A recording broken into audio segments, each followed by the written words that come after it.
Hey guys, it's your favorite Unc here. Go ahead and click that subscribe button below so you don't miss a single episode of Nightcap. That button right here.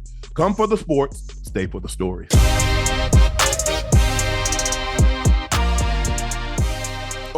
Ooh, Joe, you gonna like this. Former Heat teammates Bam Adebayo, Tyler Herro got into a physical altercation at practice court on Las Vegas Friday morning during the Bam allegedly punched Herro in the face. It started when Bam approached Herro about the comments he made on social media after a 7-year run as teammates in Miami ended with Herro being traded to Milwaukee. Here's what Tyler allegedly said about Bam. You should get paid $60 million to be a top-tier defender on some nights. I'm just wondering. I'm just saying, should an elite defender be making $60 million a year? Answer that. If I'm healthy, I'm the one who needs help. Who did Cleveland prioritize taking away in the playoffs? When I'm healthy, I need help, not the other guy. Hey. Whoa. This doesn't look. Everybody have this nice persona. They see him. He got a nice lady out here in Asia. Great couple. Bam don't seem to bother anybody. But you kind of knew this would be a problem. Every man has a breaking point, Ocho. I don't care what it is. Yep. Every person has a breaking point. What you try to do is not get there.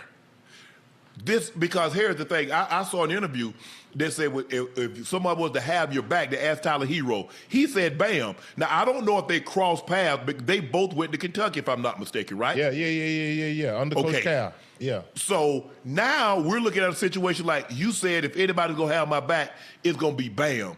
And then you turn around and you say this about Bam. So Bam's trying to figure out, look, what's really going on. No, I don't like that answer. Pop. Absolutely. Yeah, ain't no talking. I know they got into a physical altercation. Yeah. From what I'm hearing, is it happened at the basketball court at Resorts World. I guess Tyler was there with his AAU team. Does that sound about right, Joe? Yeah. Yeah, man. Hey. Listen, I like Tyler Herro. I like his swag. I like everything about him. But that's one thing, hey, bro. You go to talking about guys, some of them dudes gonna make you eat them words you talking about. And especially talking about his pockets, because you basically talking about like he don't need it. Yeah. So, hey, keep your mouth shut. Keep my name out your mouth. You know what I'm talking about? So, hey, Bam ain't playing that, man. Yeah. Why you think he got the name Bam? Yeah. What do you think he got the name Bam for? Damn, man. Right, hey, but also... We got to have a conversation, though. Hey, Uncle Joe. We talk about it now. I'm good now. I'm just saying, I know they had an altercation, but I'm just saying, cooler head. We can talk about it now. Nah. Listen, maybe an apology from Herro saying, listen, I said some things I shouldn't have said. Listen, we're going to have to cross paths for a very long time. I might whip your ass every time I see you, too. Hey. Yeah, they need to squash that, though. They need to squash that. But you got to take into consideration, Unc and Ocho, the man got traded. Emotions are high, so we know his logic going to be pretty low. And he probably said some things that he probably shouldn't have said or probably wish he wouldn't have said. But hell, once you put it out there, ain't no taking it back, bro. Yeah. You got to stand on it. You got to be careful sending people stuff in the DM, because guess what? When they get mad, what they going to do? Screenshot it for the world to see. Yep. Oh, wait. Oh, he didn't type that publicly? Ash, was this public or was it something in the DM?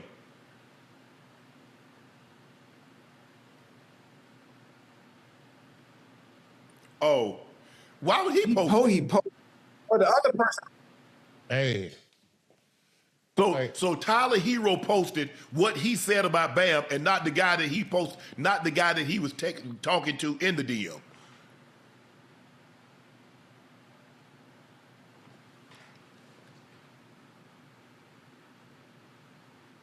Wow. What? Everybody got burner accounts now? What's going on? Basically.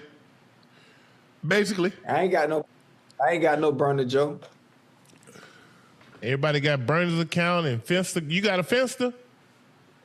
What's that? Fake Instagram. Why would you need a fake Instagram? The same reason you have a burner. Well, they got an image to uphold. Like I'm known for being crazy and saying crazy stuff, so I don't need a Finsta or a burner. I don't know what old dude was thinking. Who? I really don't. I don't know why Tyler. I don't. Like I said, that's your former teammate, and I get it. You upset because, like Joe said, emotions are high.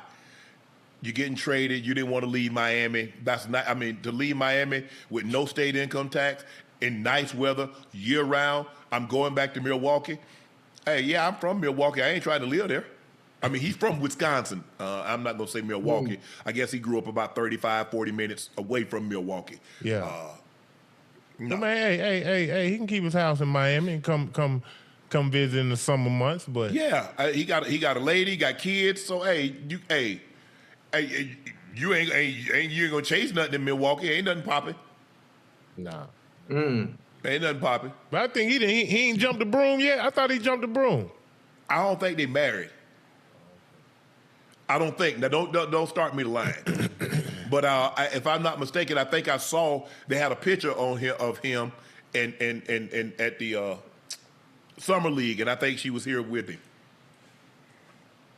So I don't know, Joe. I don't know if they're married, but I'm just saying, he has 2 kids. But damn, Bam was on some type of time. Hey, he probably felt. I know somebody got it.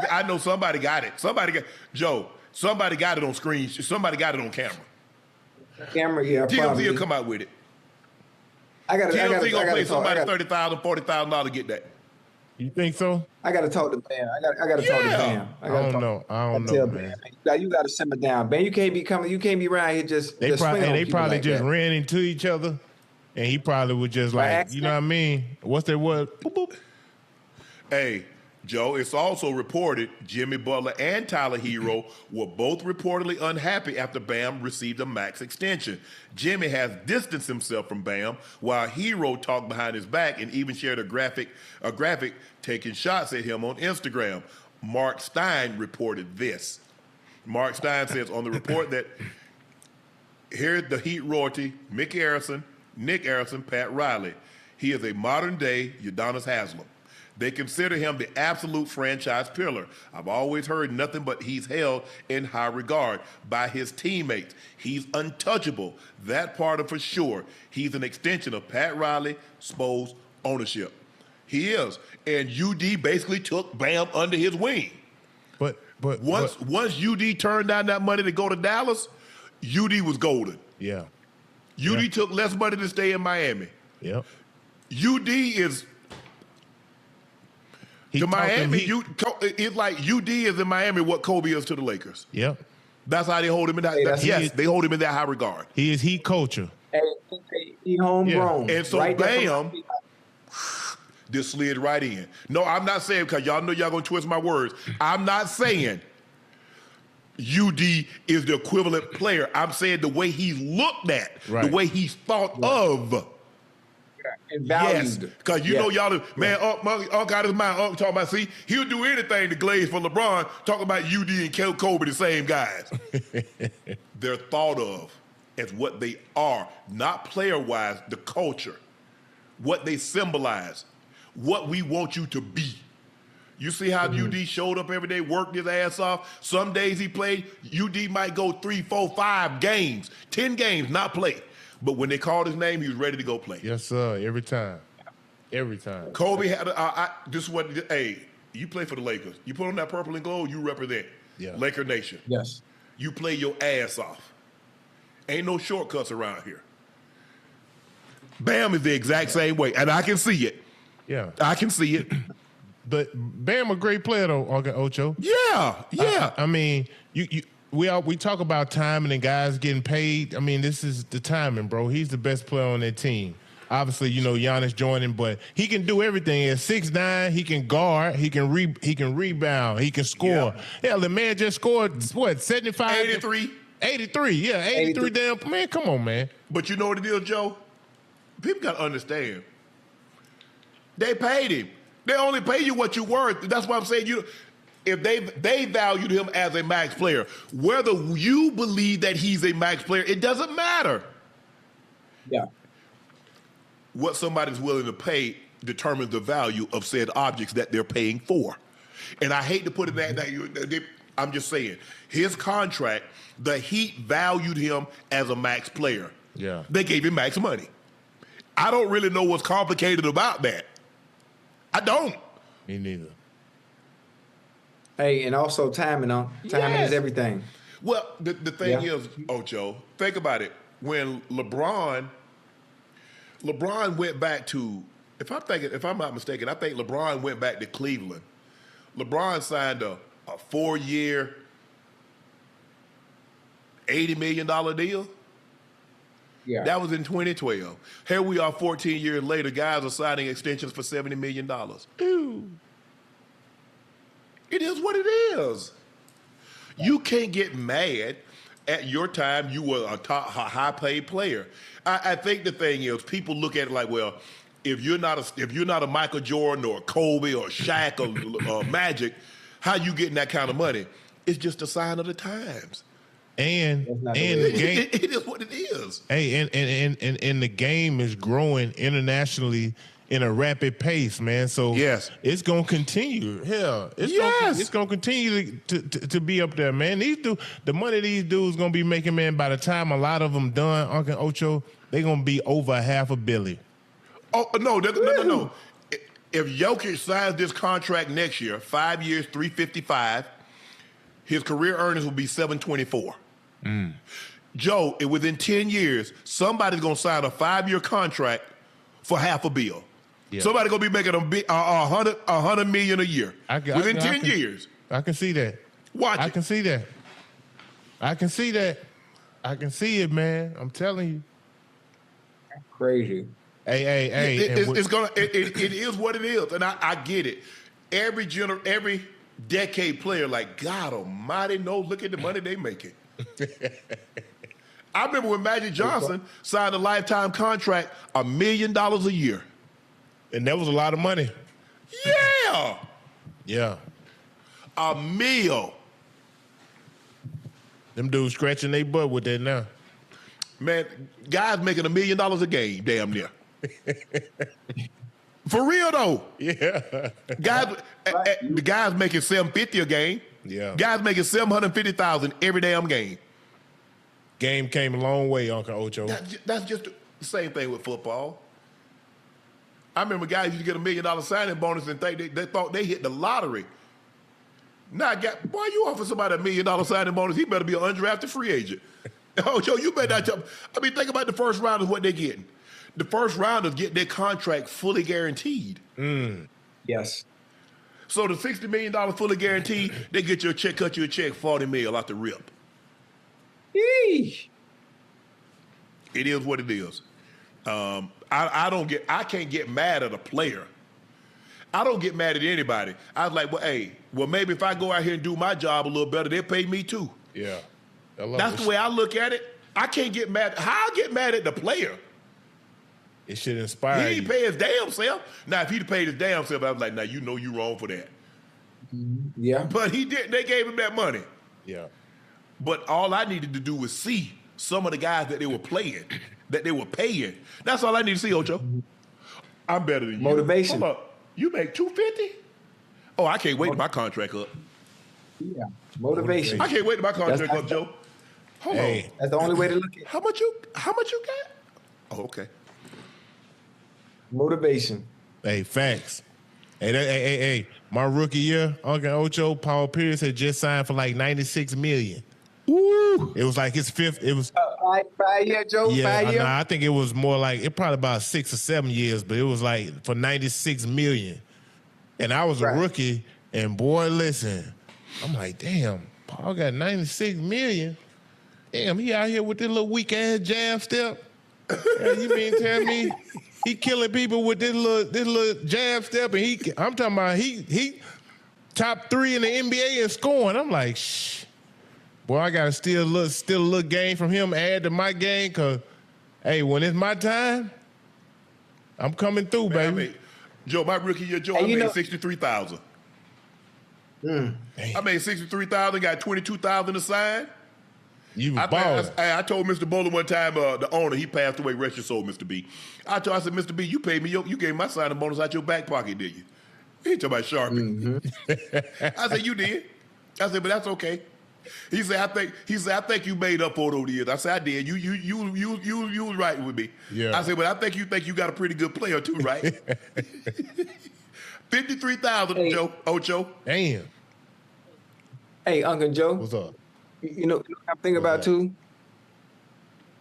You know how when you watch Russell Westbrook dribble, or you watch like a Derrick Rose dribble and be explosive? Tell me if I'm tripping on the comparison. I'm not saying they're the same player. I'm saying their mannerisms and the way they play, it looks slow and lethargic. The way Luka plays and Paul Pierce. It looked like they moving in slow motion, or am I tripping? Nah, you know what I'm trying to say? Nah, you're right. Yeah. They got two. The moves always work.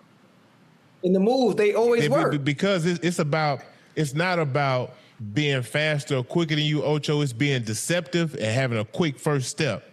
You know, if you got a quick first step in basketball, bro, you can control the game. Meaning you can always get by your defender. You know what I mean? And you can always keep the defense in a hucklebuck. And you can shoot. Yeah. See, both of them can shoot. That's what make them dangerous. You know what I mean?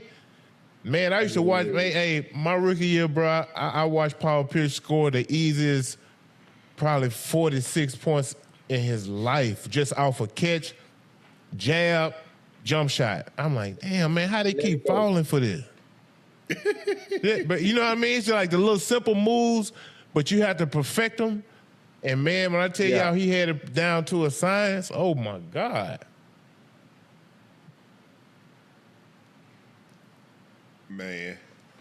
Yeah, but that little bit of money, hey, and you think about it, $63,000 a year. By the time Uncle Sam take his taxes, I ain't going to bring home about, mid-40s.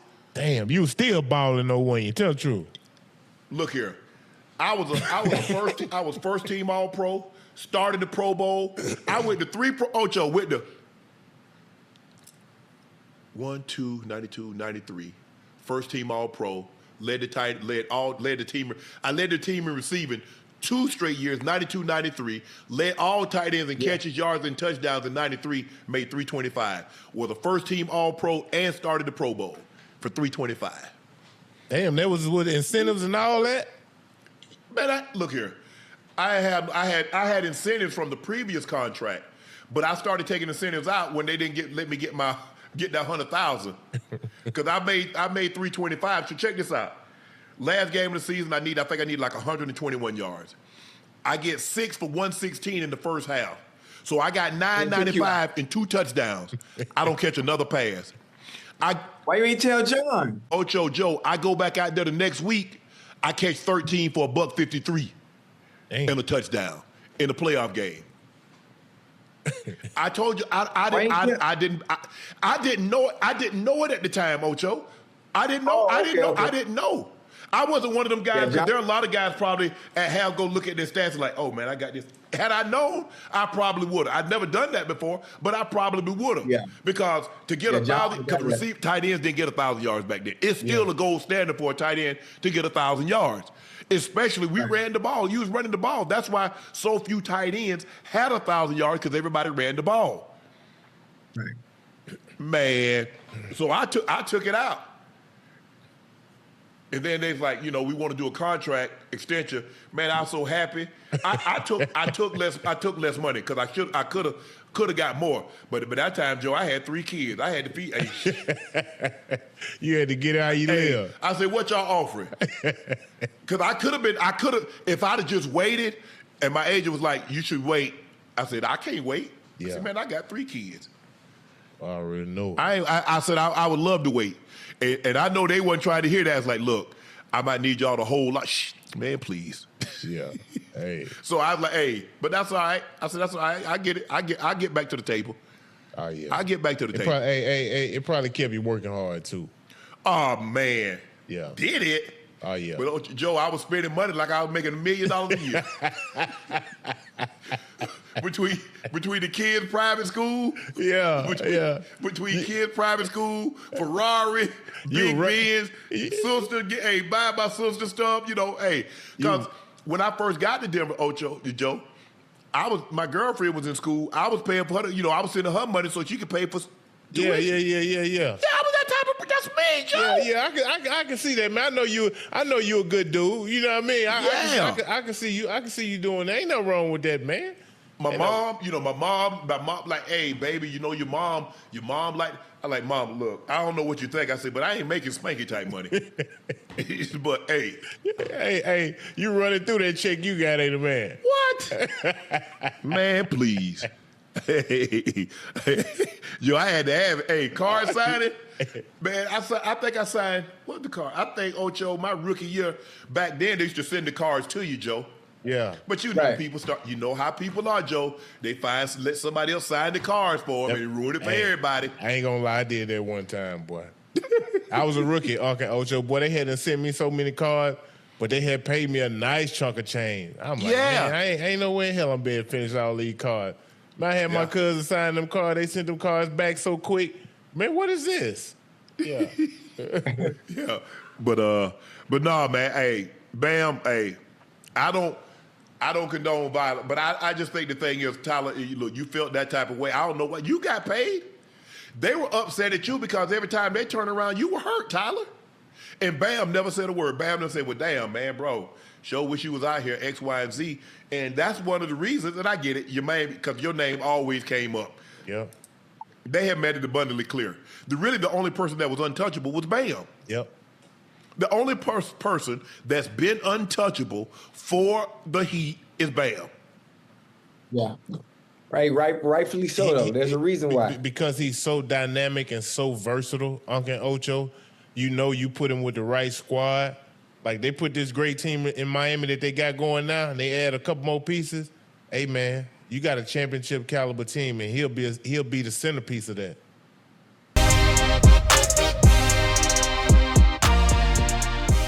Victor Wembanyama signs a 5-year, $252 million max rookie scale extension. Wemby decided to take the 25% max instead of the 30% super max. That with escalators, would have been $303 million. So are they going to see that on the screen, Ash? So his salary is 27 is 43 million, 310,000. It could have been a tick below 52 million. And then he goes to 46,770, and it could have been 56,130. And then he goes to 50,240, and it's a tick under 60.3 million. In 3031, it goes 53.7 to 64.45. So basically, he took a $51 million cut to stay. Spurs chairman Peter J. Holt, CEO R.C. Buford, and Brian Wright, and coach Mitch Johnson traveled to Paris to meet him and spend time with Victor and his family and his reps Friday. Wembanyama essentially locked to earn a 300 Supermax if he plays 65 games next year, but opted to take significant less sacrifice at a flashpoint for the Spurs to rise. NBA PPA is preparing to fight back hard against the second apron, especially now that the news of Wemby passing up the Supermax to help the Spurs try to keep the roster together long term. The CBA should not be put on the player in position where he has to carry the burden in order to keep a team together. A system does that, we have a problem. I agree. Don't put that on us. Don't put that on us on the players. They always do that. And I knew this was going to come because we talked about it with the Jaylen Brunson. Yeah. We talked with this is what teams are going to expect from their players. Bro. Yeah. Mm-mm. Yeah. Everybody's not going to do that, though, especially teams that are not in a position like the Spurs are. The Spurs are in a perfect position where if you do take a discount, there's a good chance that we can get to the finals. But you know how players come up, and they are eligible for Supermax, they ain't taking no discount because we very far. You know how they gonna paint the picture though, Unc and Ocho. You selfish? Yep. Selfish. You know how they gonna paint the picture. They gonna paint the picture just like that. But I think in Wemby's case here, he gonna make so much money off the court here, he gonna make up all that. I'm gonna because guess what? I can still get this max contract and still get my money. Because guess what? I guarantee you them tickets ain't gonna get no cheaper. I know. Even though Wemby took a $50 million hit, you think they're gonna lower or raise the ticket prices every single year moving forward, Ocho? They going concession. up. Do you think they're going to raise or lower the concession every single year moving forward, Joe? Let me ask you a question. NBC, Amazon Prime, ESPN, tell me which one they gave a discount because these players are taking a discount. Right. You're right.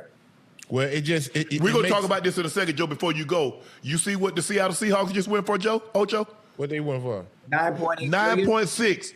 He bought the team in 1997 for $194 million. Damn. Man, that's crazy. Now, if I'm not mistaken, I think it was 2023, Washington sold for $6 billion. 3 years later, an extra $3.6 billion.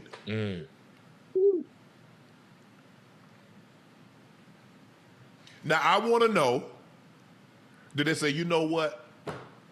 I'm going to give you a discount on this. I know we worth about 9.6, but I'm going to let you have it for 9. You see how they do? And fans going to eat it up.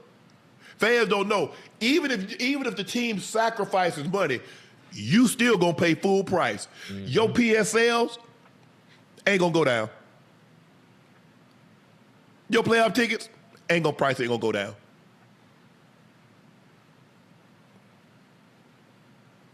You're right. But hey, they've I'm not going to tell a player what he should or shouldn't do. That's your money. You want to give the team a discount? Give your team a discount. Hey, listen, you got Cat about to get ready to come up. What Cat gonna do? Cat said he'd be willing to do it. That's what he said. But I already got me a ring. I would just get ready to say that. But you did in New York. You beloved. Like you. I'm going to be beloved in New York, too. They're going to pay me all my money.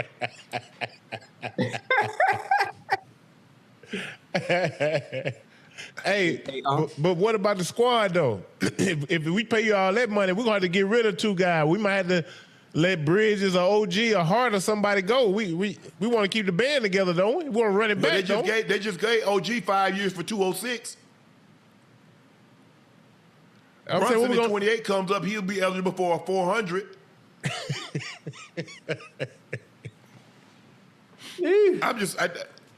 I don't tell anybody how to live their life. If that's what you want to do, Cat, if that's what you want to do to keep this thing together, keep it together. But all I'm saying is the owner said he's not going into the second apron. Yeah. So he ain't willing to sacrifice nothing. He want the players to sacrifice. Yeah. You see? Hey, y'all can hear me? The people knocking on my door. They saying you too loud? Yeah, probably. Hey, security. But you got to be able to. You got to be able to some way somehow help teams that do draft pretty well, Unc and Ocho. You know what I mean? Like it's got to be something that can help them. Because how do I get punished for drafting well? And obviously I got to pay all these guys. But damn, it's got to be some type of stipulations to where it's got to be some in our favor. Well, it's going to be what you call them. OKC going to be faced with this. Oh, yeah. You think they're going to get them guys a third contract, Joe? Give who a third contract? OKC with Shea and Chad and J-Dub. So you mean to tell me I'm going to have 3 guys making $300 million? Right. I got 3 guys damn near making $1 billion. So out of them 3, one of them got to go. Absolutely. And before you know it, they're going to whittle them down and both of them have to go. Shea is I believe Shea is still the only untouchable. So basically, because think about it, Boston only had 2 guys making that supermax money, and they say one of them had to go. Damn, so they gonna mess around and get J-Dub up. Yeah, but I don't. But here's the PA. This is what upsets me about player associations, Ocho. Y'all agreed to this. You just did this deal. You agreed to it. Mm-hmm. You got seller's remorse now. You signed off on this because you were so hell-bent on making sure teams don't become super teams that you gave this. And you knew the owners, like, ain't no way in hell I'm paying for all this. What it does, it punishes players that are in line to get supermax contracts. Now teams get up off them. Yeah. That's basically what's happening. You signed this deal.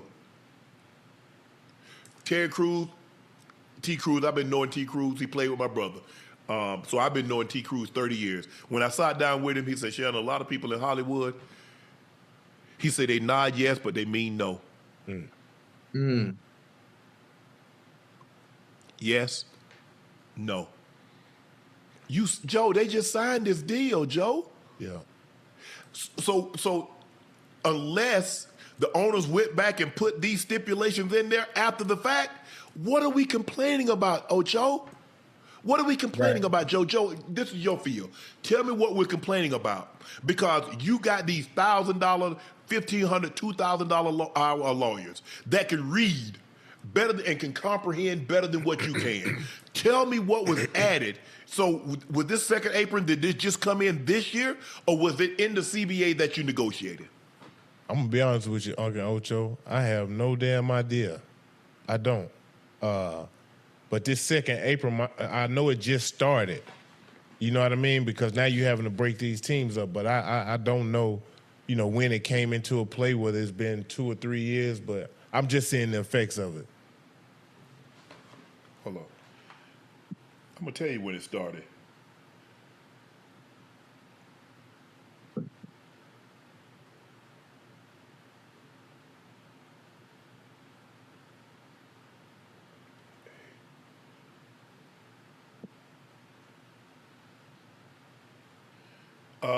However, to see. Say, NBA collective bargaining agreement is set to expire at the end of 29-30 season. However, the league and the NBA Players Association have an option to opt out of the agreement 1 year early by declaring their intention to do so by 2028. Well, clearly they're going to opt out of it.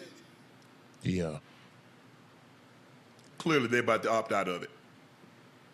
Yeah, but it was put in place to stop them damn super teams. Yes. Yeah, so. But I think the thing is, Joe, and I get it. But the problem that you run into is that when I draft well and my players perform well, you also prevent me from being able to keep them.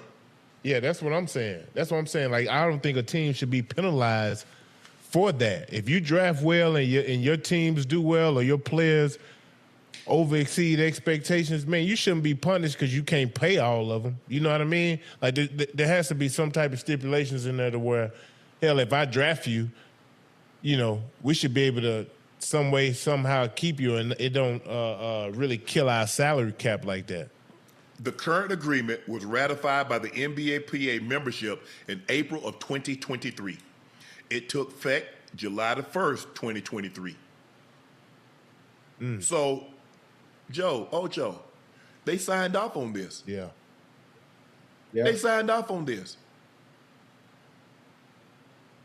And what this bargain agreement? What, 10 years, right? No, basically it's from 23, July of 23. It was it was ratified in July of 2023.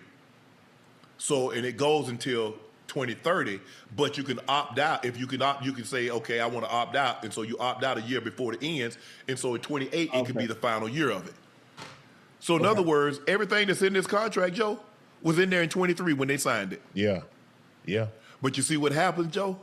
You looking at it like, if I get my max money, I don't care where I get it from. As long as I get my max money, whether I get it from OKC, whether I get it from Golden State, whether I get it from the Knicks, as long as I get $250, as long as I get $350, I don't care who give it to me. Until you get on a team that have success, you're like, hold on, wait a minute. We're not going to be able to stay together. Because there's no middle ground, there's no in between. It's either either you getting the max contract, or hell, you almost getting peanuts. You feel me? Mm-hmm. And that's kind of how it is. So, hey man, they put them figures in front of them boys. Ain't no telling, man. I don't know. Ocho, we know firsthand because guys like everybody, it's the players, Joe, because there's only a certain amount of people that's going to make the Supermax. Yeah. Just like Ocho and I know there's only a certain amount of people that's going to get the $100 million to $200 million contracts in the NFL. Yeah. It's those guys that there are more guys that's not going to make that than the guys that are. Yep. And those guys that are not those are the ones that they're like, man, hey, bro, you already got $200 million in the bank. Yeah. I'm year to year, bro. Yeah. I'm signing. I'm playing. Yeah. Right. Yeah. That's how it works. And that's how it's been, bro. The past. So you got to basically say, look here, Ocho, I understand, bro, but I don't need to, hey, tell the wife, no expensive gifts. Don't get no second home. Don't do X, Y, and Z. Hey, I don't really try to tell y'all how to do it, but you can't have no baby mamas because we about to have to shut this thing down for a year or two. That's the last thing you want. In order to get what we want. Ooh. It's hard to get everybody on that same page, though. It absolutely is. Especially with NFL players. Because, hey, I got a flaws, you know. I'm going. I got me about 4, 5. I got me a G-Wagon. I got me a Cullinan. Got me 2 Plouses. I got my mom 15, 20,000 square feet. No, get mom something that she can clean herself. Yeah. Get mom 3,000 square feet. She good. 20,000. 3,000. 3,000. How you gonna get a mom house bigger than yours? Because you got to realize, Ocho, a lot of times you get mom these big houses, you got to pay to keep it up. Hello. You got to pay somebody to cut the grass. You got to pay somebody to come in there and clean. Get mom something they can clean. Hey, my sister can clean this right here. Pick up after yourself. It ain't nobody but 2 of y'all, you and Granny. Thanks. I'm with you on that one. But hopefully, like, they come to some type of resolution, guys, where they can figure this thing out. And because I agree, Joe, this burden should not be placed on the players. The players should not have to have the financial responsibility to say we want to keep a team together. So what does the team do? Just sit back? I think the teams. I think they kind of knew all along this was going to happen. Of course. You was going to run into this problem. Look, they want all this money up front. They want these max dollars. But hell, at some point, some of these max players going to have to start taking haircuts if they want to continue to play on great teams. Yeah. These owners knew that, Unc and Ocho. Mm-hmm. But guess what? The owners never do. But they never give these TVs. They never give these partners. They don't give them a discount. And guess they why? Don't give these sponsors and advertisers discount. Because guess what the Super Bowl ad gonna be this year? What? $8 million. 30-second spot, Joe. And they got 240 of them. Damn. Oh yeah. Damn. But they billionaires, They ain't giving no damn. They ain't cut that. That's my point. That's what Ocho and we were talking about it from the very beginning. How have billionaires convinced normal fans to turn on the millionaires, which are the players, and side with them? Mm-hmm. They sharks, man. They smart because they put it out there. You don't care about winning. You selfish. And then you take some of your best players. Because first of all, once Tom Brady did it and they won, the expectation is, you see what Tom did, and fans start to believe, well, if you were like Tom Brady was making more off the field than he was on the field. Tom Brady's wife at the time was doing $30 million a year. Hell, if my wife did $30 million a year and I'm doing 15, 20 a year, damn right I give you a $5 million haircut. But my wife ain't making that. As a matter of fact, she costing me money. You know your wife making money if you marry somebody and they make you sign a prenup. Oh man. Oh yeah. Hey, different. That mean you probably done married into something. It's reported that Travis signed a prenup with Taylor. Allegedly she's worth $2 billion. When you making millions, you make $20 million a year. Plus off the field, probably another 5, 10. So you make $30 million a year. Mm-hmm. And your wife said, here, slide you this piece of paper. And you have your lawyer read it over. What that telling you? There ain't very many situations like that. There ain't very many situations like that. It ain't. Hey, you gonna feel away though? Hell no. I ain't feeling no way. Because I tell people, I tell my homeboys all the time, they tell my Sharp, I ain't got no money like you. Man, I ain't got nothing. I say, good. That way you leave with your nothing. All of your nothing. I don't want you to leave with 50% of your nothing. Hey, the funny thing about it, I don't know the percentage, or I don't know the stat. Chat, you guys could probably find it faster than I can. You think about the wealthiest women in the world, Yeah. right? Wealthiest women in the world, and what percentage of that wealth comes from divorce? A large chunk. Or inherited. Yeah, hey, I'm saying outside of inheritance. If you look at large, that, for sure. what inherited, most of it has come from divorce. So, hopefully they can figure this thing out. Players figure it out. It's a lot of money to be made now, because if somebody pay you $300 million, how much are you actually making them? Because they ain't turning a loss now. They never turn a loss. So if they willing to pay you $300 million, Joe, you bringing them half a bill. You don't even know it. Mm-hmm. Especially if you got one of these guys from overseas, you got a Wemby or you got a Luka. Mm-hmm. Why do you think they're trying to get NFL teams over there, Ocho? They're trying to get 2 teams over there because you just saw what they went for, right? So now a new team coming into the NFL, you can't come in less than $10 billion.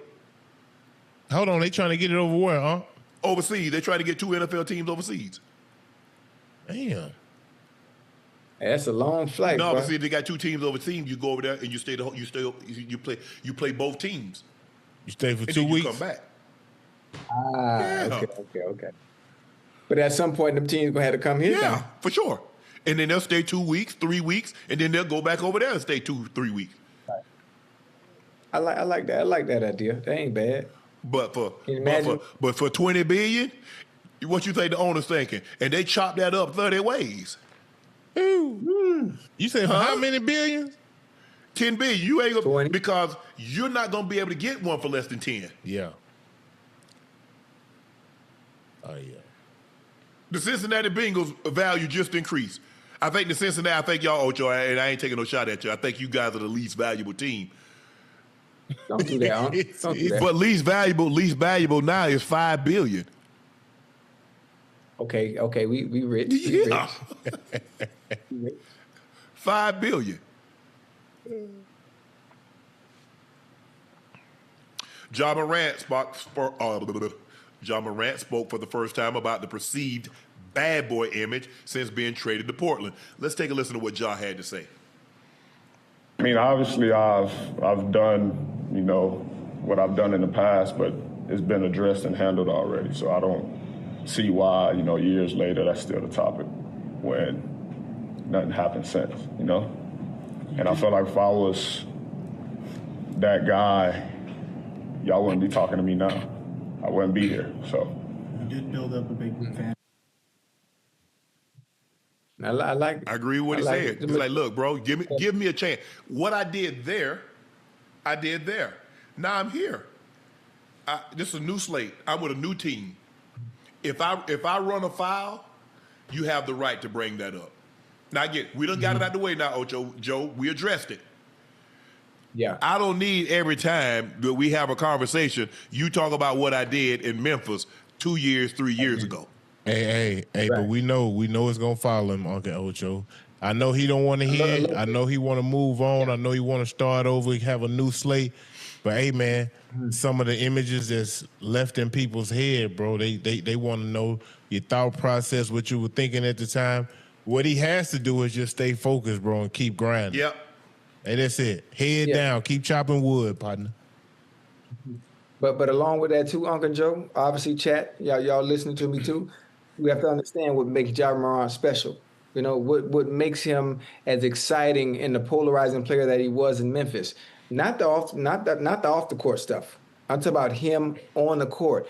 Still remaining, allowing him to be himself without losing his edge. You could taper it back a little bit, but don't take away what makes him special. There's a certain it factor that he has, and there's a certain presence and aura that he brings and energy, to a team. And we saw that with Memphis.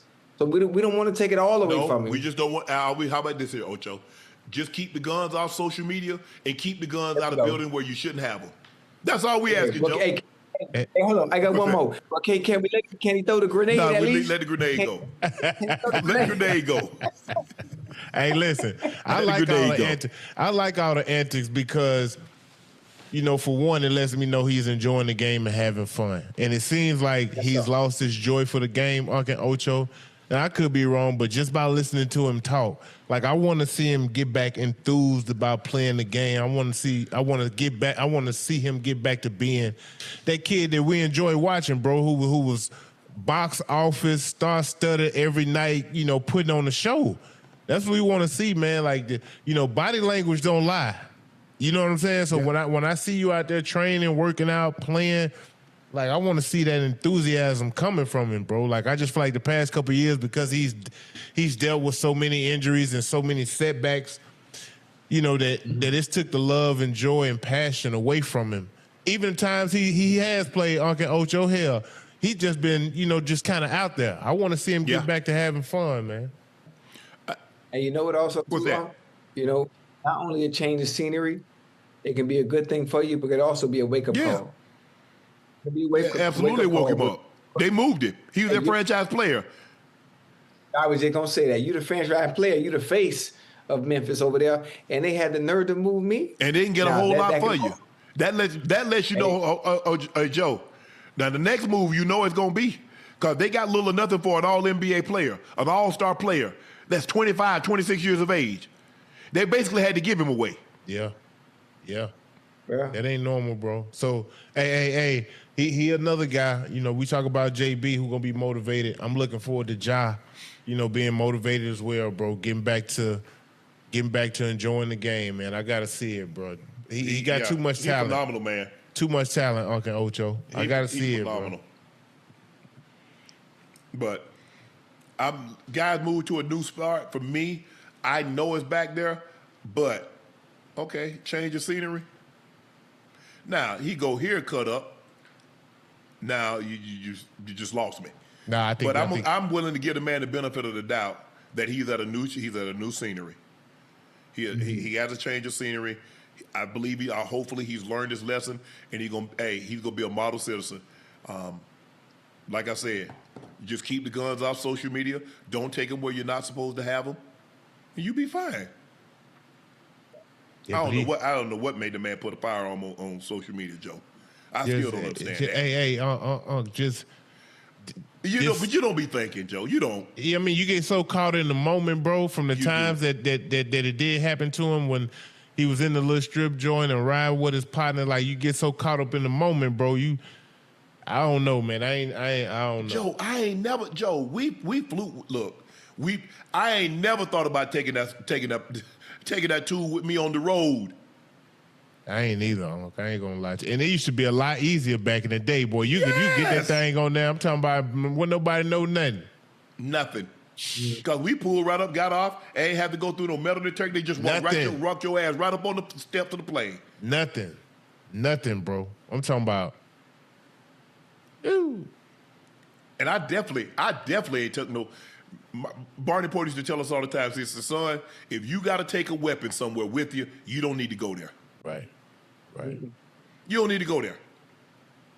He learned his lesson, man. I believe so. Yeah. I believe so. Because behind all that hell, he lost a lot of M's, boy. Even though he still has one of the hottest shoes out and the man ain't really played, it lets you know, bro, how iconic he is and what he means to the culture, because these kids love him, bro. They do. They love him.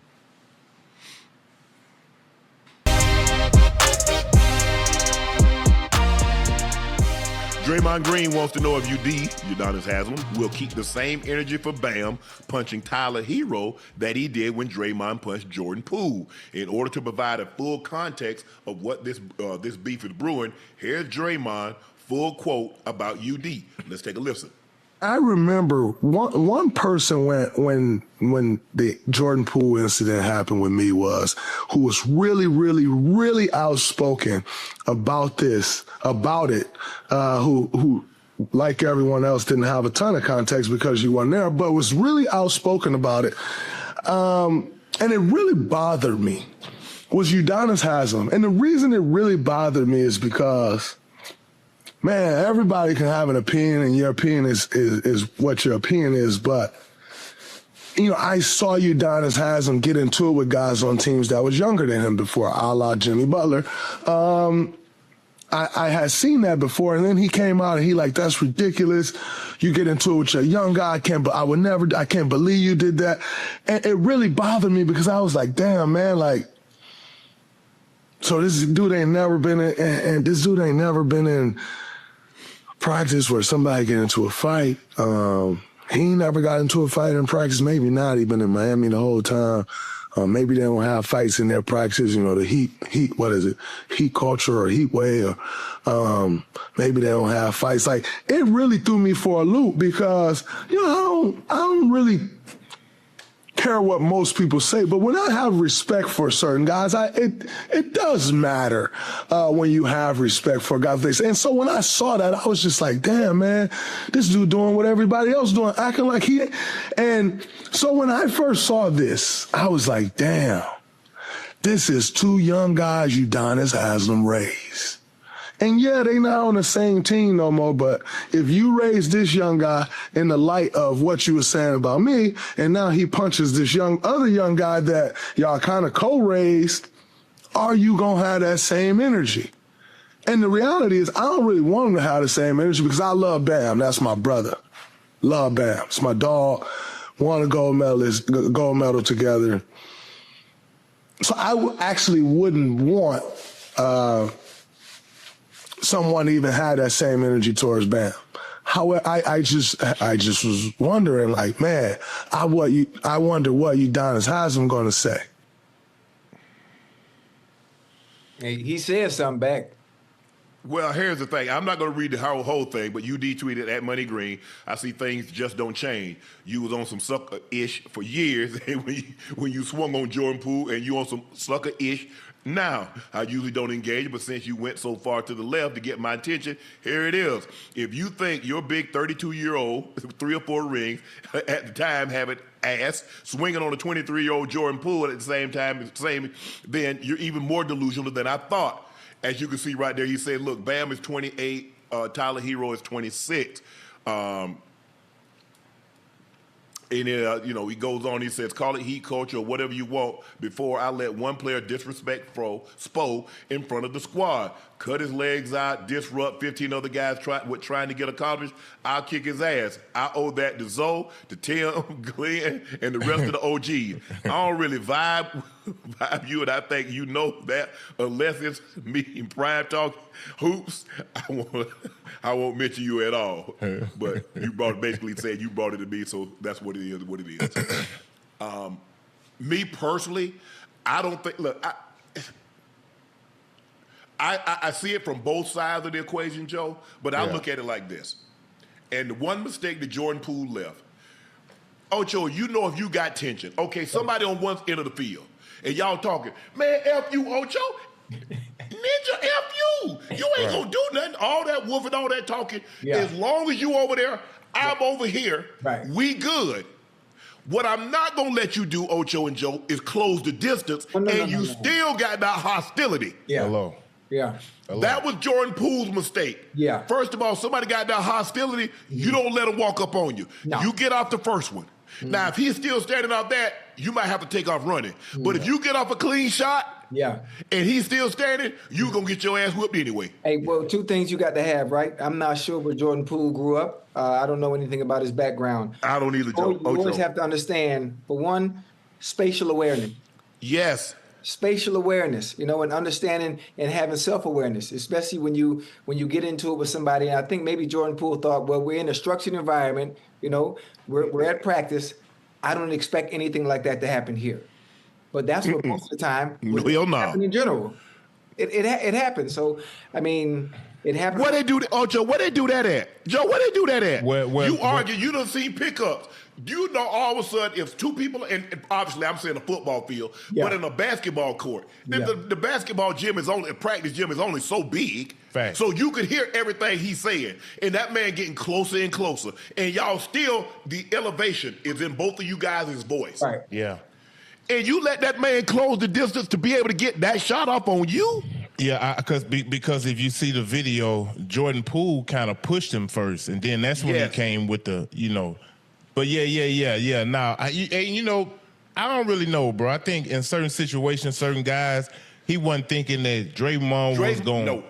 He ain't thinking that, man, this is my damn teammate. Yeah, we're going to have disagreements. We're going to be pissed at each other. But see, basketball and football are different. Do you have fights in the locker rooms? Hell yes, you yeah. do. But I bet you in football, hell, it's 52, 53 y'all on the damn team. Yeah. It's way more fights in football than it is in basketball, especially doing teammates. Y'all play a gladiator sport. You know what I mean? It's just a difference. And you know why, Joe? Because, as you said, there's so much testosterone, and ain't nobody willing to let nobody punk them. Right. So somebody might be willing to take an ass cutting just to prove a point. You not finna punk me. Especially when you start when that boy start elevating. You know though, Joe. Yeah. We've all done been around. We done been in a fight. I ain't been in no 15. I ain't no professional fighter. Right. But I've been in enough fights and I've seen enough situations. I'm like, okay, let me try to diffuse this because I already see where this thing is headed. Yeah. Ain't nobody backing down, and ain't nobody gonna back down unless somebody try to let cooler head prevail. Yeah. I'm like, hey man, come on, man, bro, we don't need this. Nah, I'm gonna see if he really on what he talking about. Yeah. You really got to have somebody to step in and de-escalate the situation. Because even though we teammates, you know, man, when them emotions get high, boy, you ain't studying all that. You ready to go backyard. Damn that teammate, I don't know you. I ain't never seen you before a day of my damn life. Fact. Because you acting reckless. And there's certain key words, all that. Hey, suck my you know what. You a B. Whoa. Matter of fact, hey, we have one trigger word down here in Miami. Actually, two trigger words down here in Miami. If you call anybody this, it's time to go. I don't care where you're at. You're at church, you're in school, graduation. It's on. You call somebody a fuck nigga? Yeah. Man, listen, man. Hey, tell your grandma take a church hat off. I'm glad I know your trigger word now. I got you. Hey, listen. Hey, Joe, don't play with yourself like that. You hear me? Oh, this fuck nigga. I'm like, oh. But I get what Bam said, Draymond. You 32, 33 years old. That's a 23-year-old. He ain't expecting that. He's not expecting this OG. But you have to like, okay, we're in the mere fact that we're in an argument lets me know that, hold on, this ain't normal. Yeah. Have you ever seen Draymond get in an argument with Clay? Have you ever seen him get in an argument with Loon? Have you ever seen him get in an argument with Steph? So you gotta like, okay, I gotta maneuver this, man. Hold on, wait a minute. And he getting closer and closer. But and like you said, Joe, he pushed him. Man, that man done walked up on you. Yeah. He done closed the distance. Mm-hmm. Yeah. No. Yeah, I'm sorry. It's super unfortunate, but I disagree with Draymond because it's a whole total different situation, bro. Yeah, that man wasn't talking about you. Yeah. I mean, what the story is alleged is that he was talking about how he was cooking him. Yeah. I mean, in practice. Yeah. Tyler Herro allegedly took was saying stuff and somebody took a screenshot of it. Right. That's a whole different. I don't believe Bam would have just gotten into an argument. Nothing. All of a sudden they teammates, and all of a sudden they get into an argument about something. I don't see that happening. Now, I don't know. People get mad and people say things. You know, sometimes. And a lot of times when people get upset, they've been dying to tell you that anyway. Yeah. They just did an opportunity that never presented itself, Joe, for them to tell you how they really felt about you. Right. This was the opportunity to really tell you how they really feel. And then there are other reports came out that says, Jimmy Butler allegedly distanced himself from Bam because they felt Bam was untouchable, the Heat organization. Mm-hmm. And I read there are other people in the Heat organization. I don't know. I mean, I'm just reading it. I'm like, whatever. It is what it is. But I'm just saying, I don't agree with Dre on this one. I understand what his point he's trying to make. Yeah. But it's the question is, if Tyler Herro doesn't say what he says about Bam, does Bam have the reaction that he has? I don't believe he does. I don't know Bam. All I know is Bam what I see on television. I don't know the man. Nah, it's certain stuff you can keep in house, even if it's rumors about you, and maybe you even know them to be true. But when somebody posts something about you, bro, it's different. Hey, when we see each other, at least we got to rap about it. You feel me? Yes, for sure. Like, you know what I mean? Like, I don't know if Bam just felt the way and just stole off on him, but Damn, bro, this how you been feeling the whole time? Yeah. Well, that seems to be the consensus that he walked up and he what's really pow? Damn, you ain't even what's wrong. You didn't get wrong, guy. You just said what's with pow. But like I said, I don't know Bam. And that's the thing. Also, Joe and Ocho, you know this. Yeah. You got to know a person's disposition. Yeah. You got to know who you can joke with. Yeah. You got to know who you can play with. Yeah. You got to know who you can like. Certain things like, certain people, you can't make no jokes. Right. About their family, about their kids, about anything. Right. You make a joke about guys play, and dude be ready to fight. Going left. Hell, my grandma could have caught that one. Yeah. Man, hey, Sharp, hey, let that go. I'll let it go just like you let that ball go. You know what I'm saying? Yeah. But you gotta know, because everybody don't play like you play. No. Mm-mm. You got to be aware, Unc. It's all about self-awareness, knowing who you can joke with, especially in a locker room with 53 players. You know who to play with, you know who not to play with. I had that problem. You know how I play around, Unc. Remember, I don't think you was there yet. When Orlando Brown. Man, Joe. I had left. I had retired when he came. You talking about when he came back to Baltimore? Yeah, boy. Yeah. I had already retired, Ocho. It's a story, Joe. We out there warming up before the game started. You know how the players warm up. I'm like, golly, man, dude, big as hell. Mind you, me being my funny self, I went and jumped on his back. You know how people jump on your back? Yeah. On his back. You didn't know him? Nah, I ain't know him. But I thought, when he saw it was me, he was gonna be cool. Yeah. Man, Uncle Joe, man, that nigga tried to whoop my ass on the field, boy. I had to run to the locker room just to finish warming up. I had to go get Big Willie. I had that Big Willie come out and talk to him. And Orlando Brown Jr., he talk about that story all the time, every time I seen him, man. Rest Pop Soul, man. Hey, everybody don't play the same, though. I learned the hard way. Because he was, Joe, he was dead serious. No, he wasn't a guy that he don't play. Really messed around like that, play like that. And I'm like, I'm just playing, man. He said, I don't give a fuck. Who the fuck you think I am? You be jumping on my back. Yeah. And he squared up with me. And I took off to the locker room, man. Hey, I bet you didn't jump on nobody else damn back, did you? Well, yeah, Ray Lewis. Yeah, you saw what I did. I gave Ray that work. Come on. Hey, but you're right though, You don't know, bro. And you take a guy's demeanor for granted. He may have been thinking like, man, I ain't never seen Bam pissed off. He ain't gonna do nothing but throw. Yeah, mess around and find out. And what happened if the day that you want to joke, he's having the worst day of his life? Ooh, you gonna catch the repercussions of it. You don't know what somebody endured while they were a child. Oh, man. You don't know their background. Because remember now, when you deal with an individual, lady deal with a guy deal with a lady, you're not just dealing with her, you're dealing with her past. Yeah. You're dealing with her trauma. Yeah. So you don't know. It might be a situation that somebody has said something to him, and he wasn't in a situation where he could defend himself like he can now. Yeah. Now, you put him right back in the situation that he had hoped he'd never be in, but he can defend himself now. Yeah. Now you got hell on your hands. Now you got to, everybody, you got to be a hostage negotiator to talk his ass down. I'm just saying. And now you got a black eye. Shit, playing. Now it's because I like you rock around on the team. Y'all still got to be teammates, and this man done whipped you. I mean, how that work? Oh, how that work? Hey, I'm just saying, Chad. I don't know because I've been on team when we had fights, and I ain't know. Everybody know I was the guy. I was kind of like the voice of reason. Mm-hmm. I'm trying to keep peace with everybody, defense, offense. But then sometimes, you say something about somebody's mama, and his mama's dead. What's up? Hey, I have how many fights? You didn't know that.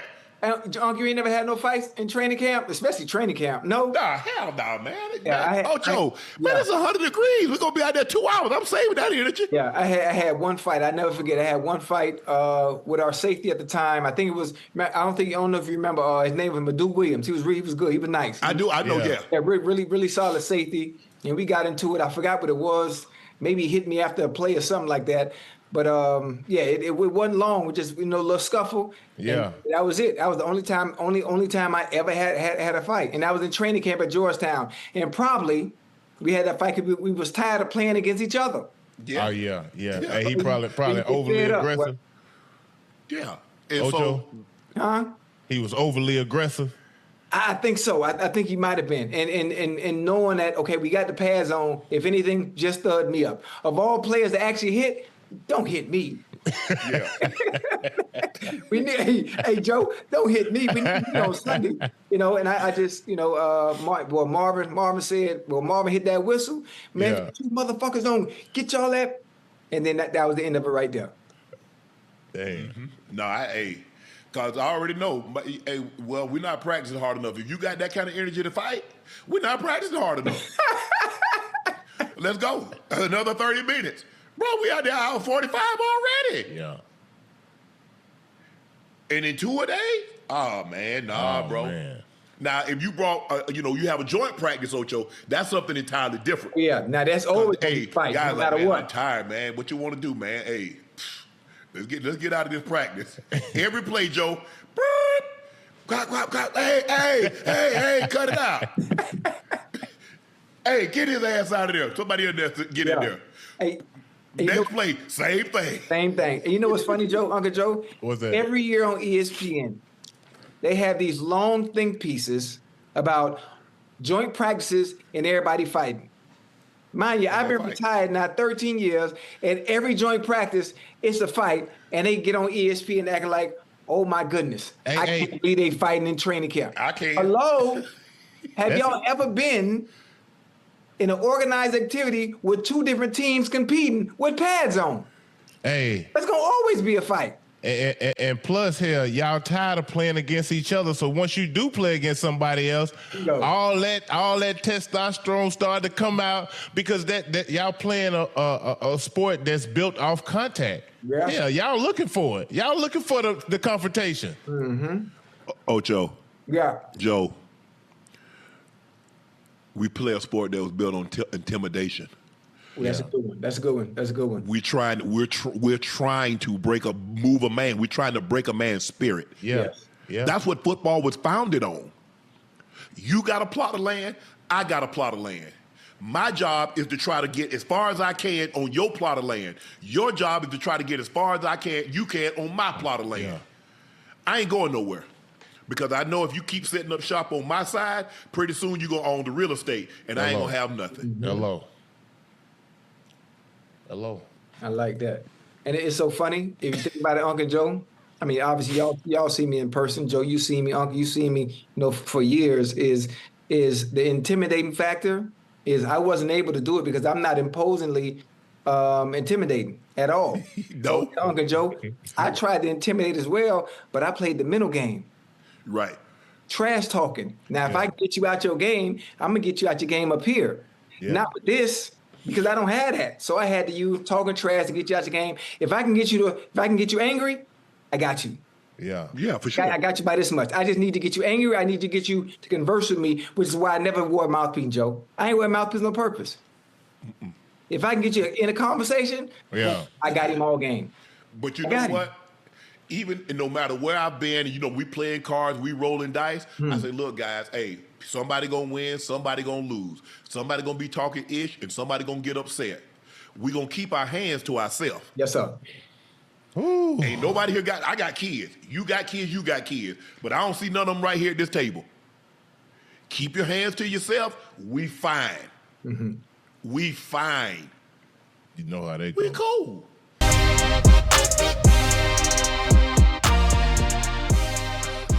Look who just popped up on the screen, guys. Hey. Who? He muted. Hey, Rich, you muted? I'm unmuted.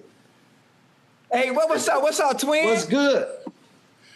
Hey, I'm sitting here trying to educate. I'm trying to educate these two on my excellency when it comes to talking basketball and where our LeBron going. Like I know you can't say it, but I know where he's going. And I'm trying to explain to them why he's going and why it makes the most sense. Well, you know better than me. Yeah, hey, see what I told y'all. I told you. Rich, obviously, this has been something going on when LeBron was on an expiring contract, and you know there was going to be some decisions that had to be made. Is he going back? Is he going to retire? If he leaves, if and when he leaves and goes somewhere else, what's he looking for? Is it a championship? Is it a place? I got Savannah and Zuri's enrolled, and she got her volleyball going on. Savannah has her stuff. Bronny's doing his thing. We got Bryce in Arizona. So as you sat down and talked to LeBron, what became abundantly and crystal clear to you what LeBron was looking for? Oh, man, that's a good question. I mean, I think all of y'all former athletes, it's just uncharted waters. There's very seldom you get to year 24, and number one, you're still playing at such a high level, and then number two, you're still able to contribute and unlock things wherever you may end up. I think the clearest thing was that he wasn't staying in LA. That was probably the most clear thing. When did you realize that? When did you realize LeBron is not going back to the Lakers? When he finally told you, like, okay, you can start shopping me elsewhere? Yeah, I think, look, you guys know me the crazy thing is, all of y'all know me for a long time. So there's nothing to, I don't fake, but there's nothing to fake here. It was just as simple as that, and all those decisions are tough. Obviously, you play somewhere for a long time, and you still want to play the game, but you understand your positioning and how you want to go about things. And so, when he made that clear, that was the only clear thing that I had possession of. Everything else, you just have to go to work and try to set the table as best as possible to allow him to understand what's in front of him. And obviously, you guys know Bron is extremely smart with all of this stuff, so he has a understanding of what's there. But there are some things that you have to think about that we go through, and believe it or not, I know just as much as you guys know. Hey, Rich. Hey, what's up, good? partner? You know what, Joe? Me and you got an issue, man. What we got an issue about? I ain't seen you. I ain't heard from you. I used to hear from you all the time. What's going on, Joe? You know you my guy. I come to Little Rock. Listen. Where's Joe? Hey. What's going on? It's I keep up with you, man. I see you moving around doing your thing. I'm proud of you. You know what I mean? Man, you had several conversations, and you know the uphill battle it is and what you got to deal with, someone in my position and now being in an executive role and what I've been able to build along with my colleagues and things like that. We here, man. Here to stay. Yeah. Hey. I seen your whiteboard. Okay? Yes, sir. I seen your whiteboard. I seen it. I want to know. You saw one of my whiteboards. I saw one of your whiteboards. Do y'all got it narrowed down to about 4 or 5 teams, or everybody kind of still wide open? I don't know nothing about no narrowing down, Joe. Well, they say he about to make a decision. We just talked about this at hold on. You know this. Sean Devaney. A pair of lips will say anything, man. See, I like coming to Nightcap because I can have a little fun. I want to come on here. I've been trying to come on here just to hang with you guys, man. But yeah, don't listen. Don't listen to that stuff. Don't nobody know. If I don't know, who know? See, and I'm the only way. Now I know if you Ocho and RJ know. Hey. Ocho. And RJ know. I'm telling you, I know. Listen, let me say. I'm gonna say what Rich can't say. Obviously, Rich is in a position. He's in a great position. But it's a gift and a curse to be in the position that he's in, being the executive that he is. So he has to keep it hush. You have to understand LeBron and Rich and their team in general, how they always been. They've always been 2 or 3 steps ahead of everybody else, huh? And what I like to call it playing the waiting game. LeBron is methodical. They're very strategic, and they're always ahead of the game. They're always ahead of the curve in everything that they do. His next move has to be his best move. That's what they're thinking. So his final move. Stay with me. Y'all. Stay with me. Listen to me now. Look at the landscape of the NBA right now. What is the best thing for LeBron to do? Okay, do I want to go play in the West? Absolutely not. Listen, Golden State, it looked good on paper. Does he want to play with Steph? Yes. He's always loved to play with Steph. But at this point in his career, do you want to go to the West and deal with them juggernauts? No, you don't want to deal with Denver. You don't want to deal with the Spurs and Wemby. You don't want to deal with them. So what's the best fit for him? The East over there in Philly? Why? You got Maxey need the ball. You got Jalen Brunson. Again, I mentioned it earlier. Jaylen Brown. You got Embiid sort of clogging up the hole a little bit. He in the way. That don't make no sense. Down here, the 305 in the county, where you already been. Why not bring another trip down here? You could facilitate. You could dictate. Well, you could control the place of the games. Well, hey, do I got to worry about my cookies getting taken again? Now we good. We good. Hey. I mean, you telling me that now, but when I get there, what is it gonna be like? It's like a recruiting trip, Joe. They tell you all the good stuff until they get you to sign, and then all of a sudden, no, it ain't nothing like that. We're gonna be good. We're gonna be good. Man, y'all funny, man. But let me ask you this. Okay. Hey, listen, Rich. Go ahead, Joe. Rich, damn, can we? I mean, what coast we Dollar gonna be bill on, man? can't We gonna be on the give you East. nothing, Joe. Hey, Joe. I just explained everything to you. He's in a tough spot. Yeah. So I'm Rich representation right now. I'm his voice. Okay, I'm his platform. right. I'm telling y'all what's gonna happen. It's just kind of hard to believe. You have another client, and he got traded from the Lakers, went to Dallas. He got injured right there, and he really didn't get an opportunity to fulfill because the way they looked at it, they thought if we got Kyrie, we got AD, and they ended up getting Cooper Flag. I would have loved to have seen how that would have panned out. It didn't happen. But if AD can give them somewhere between 60 and 65 games with Trey, with something to prove after being traded from Atlanta, and AJ DeBonza, can the Wizards be I think the Wizards are top 6 team in the East. I think the Wizards are top 6 team in the East, man. I really believe that because, say what you want about Trey. Look, it's very difficult to play one-on-one basketball defensively in the NBA. I don't care who you are. Nobody can guard Joe Johnson. Nobody. The best of them. And we had some great defenders. Tony Allen was numero uno off night. He was the original off night. You had a lot of great defenders back then. It's just hard to defend a guy one-on-one. So now you got to have great team defensive guys that can help side defense. Your rotations have to be right. When it comes to being a great team, I think understanding and getting guys to buy in and play a role has a major factor. The younger the team, you got to think all these guys are coming from, it was my situation. They picked the school they wanted to go to. They picked the AAU team they wanted to play on. They picked the high school team they wanted to play on. So now I get to the league. I don't have that. So now who's willing to actually buy in? Who's willing to play a role, right? Because you're not getting 25 shot attempts every night. Not when you got all-stars and all NBA type guys on the team, right? And then someone has to sacrifice. So I think if the Wizards, the organization is not of what people would perceive just because they had a losing record. They're actually doing some really great things there in Washington. They went out and got Will Dawkins and Michael Winger. The ownership group had already been great. So that's never been an issue. Ted and his son Zach are tremendous people. I just believe that they're going to be a really strong team and a shock to the East this year, given that all cylinders are clicking. I know AJ's coming in as the number 1 pick, but he's going to have to fit in and play a role. Now, there'll be some nights where he get off and do his thing, no question about it, and he's talented enough to do so. But it's just all about the buy-in, and that happens in training camp. That happens in the film room. That happens on a Tuesday night against Sacramento or against Milwaukee or the young teams that you may see on paper and say, oh, we should beat them.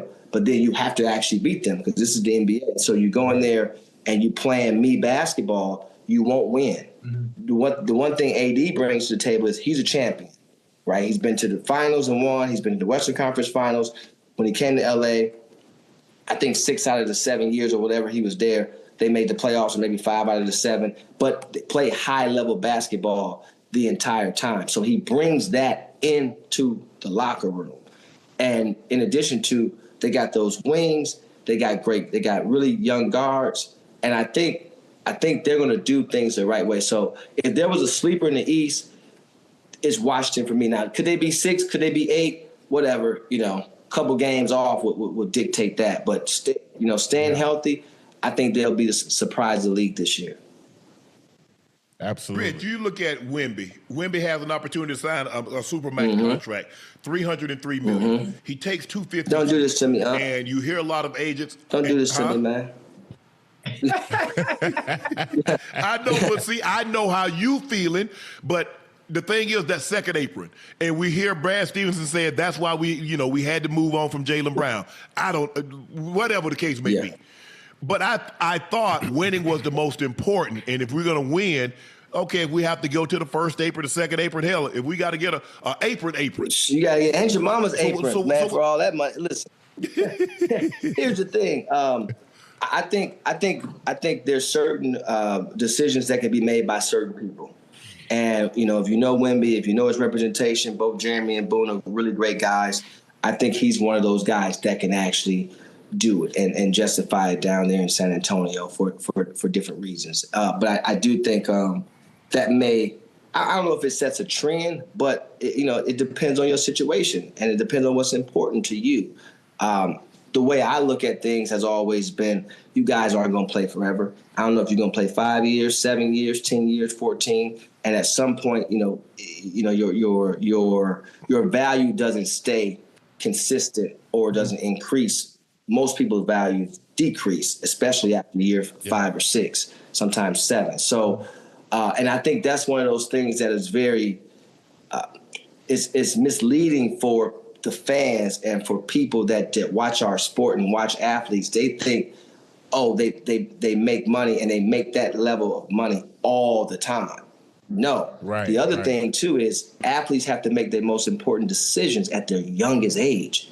See, you guys, unlike executives, we keep getting bites at the apple. You can go and do something else. You reposition yourself. I work over here for this corporate company. Now I go over here and, the mistakes I made at 35, now I'm making my money at 45, and then I really hit it at 55. You guys don't get that. That hardwood don't give. That gridiron don't give. That ice rink don't give. That baseball diamond don't give. You can't, you can't play forever. And so you say, well, you can make it up. Not really. And the other thing is, well, most people can't. And the other thing is, I always say the more years you play in college, just take those years at your highest earning potential and knock it off your career earnings. And so it's tough, right? And so I don't necessarily recommend things, but also I don't represent everybody. But if my client was in a position to where he can do that, like right now, LJ's not making it about the money. He's not making it about the money. We didn't sit back and tell nobody to hold nothing or do. There was conversations, but at the end of the day, people got to do what they need to do.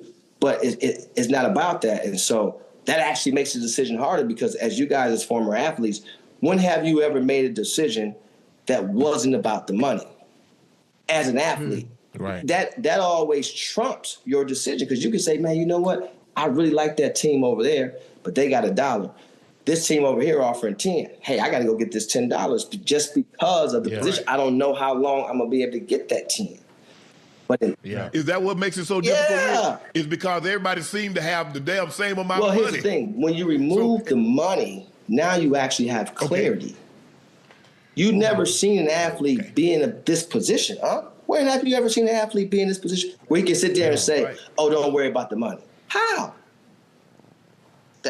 I've never seen it. I don't know. I've been around a long time. This is my 25th season. It's his 24th. I count 25.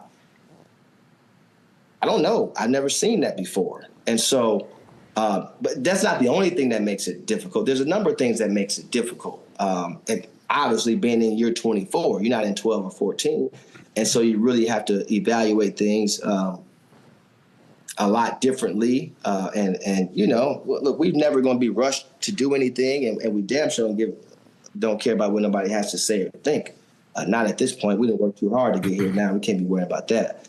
I think it's more so just, when the man's ready to make his decision, he makes a decision. But I say all that to say, when you're talking about from Wemby's situation, I tip my hat. You know, he's showing leadership with his group of people, and you know that Spurs organization, man. They are first class, and you know I think I don't know how much I don't see how much was it, like a $30 million difference or whatever the case may be, $50 million difference over 5, so that's 10.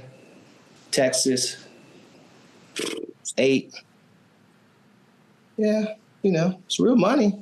But hey, everybody's situation is different. Everybody's situation is different. What about the criticism, Rich? They say you're an active agent and you have a pod and you're speaking on, you don't only just speak on things that might impact you and your clients, but potentially speaking on things that impact other clients and other agents and other teams. What do you say to Everybody's that? speaking on everything, huh? You know what I'm saying? Everybody's speaking on everything. What I say is, you know, I'm not turning down an opportunity to influence the youth, to give the youth confidence that they can do anything. Because guess what? While all these people are the main ones talking, they're also the main ones wasn't going to ever give somebody that looked like me, that come from what I come from, the lack thereof a higher education, an opportunity. So why should I care what they have to say when I'm continuing to just look at the blaze that's being trailed? Don't worry about what I'm saying. Right. Just look at the blaze that's being trailed and the opportunities that's given. Yeah. I have 229, including myself, 30 young people that work. You know, when I first started my business, nobody believed. You know how hard it was for me to get an opportunity. You know how many meetings I had to drive runs I had to make and be turned down. And so I think it's not necessarily what's being said. It's the package that the words is coming in, you know. It's me, and I understand that, and that's okay. But just because it hadn't been done before don't mean it ain't the right thing to do. And look, there is a responsibility that comes with things, and I know that. But if you really listen and don't focus on the clipping, even early on this year, I just gave a scenario based upon what my colleague was saying.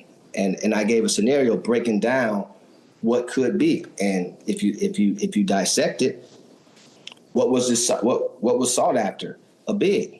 All I said is if it was me, the way I look at it, because as you know, this is what I do. I do this every day, all day, evaluate talent, and it's not just people say, "Oh, you just an agent." Well, actually, that's not true. I'm actually the CEO of the company that happens to be an agent, and so you know.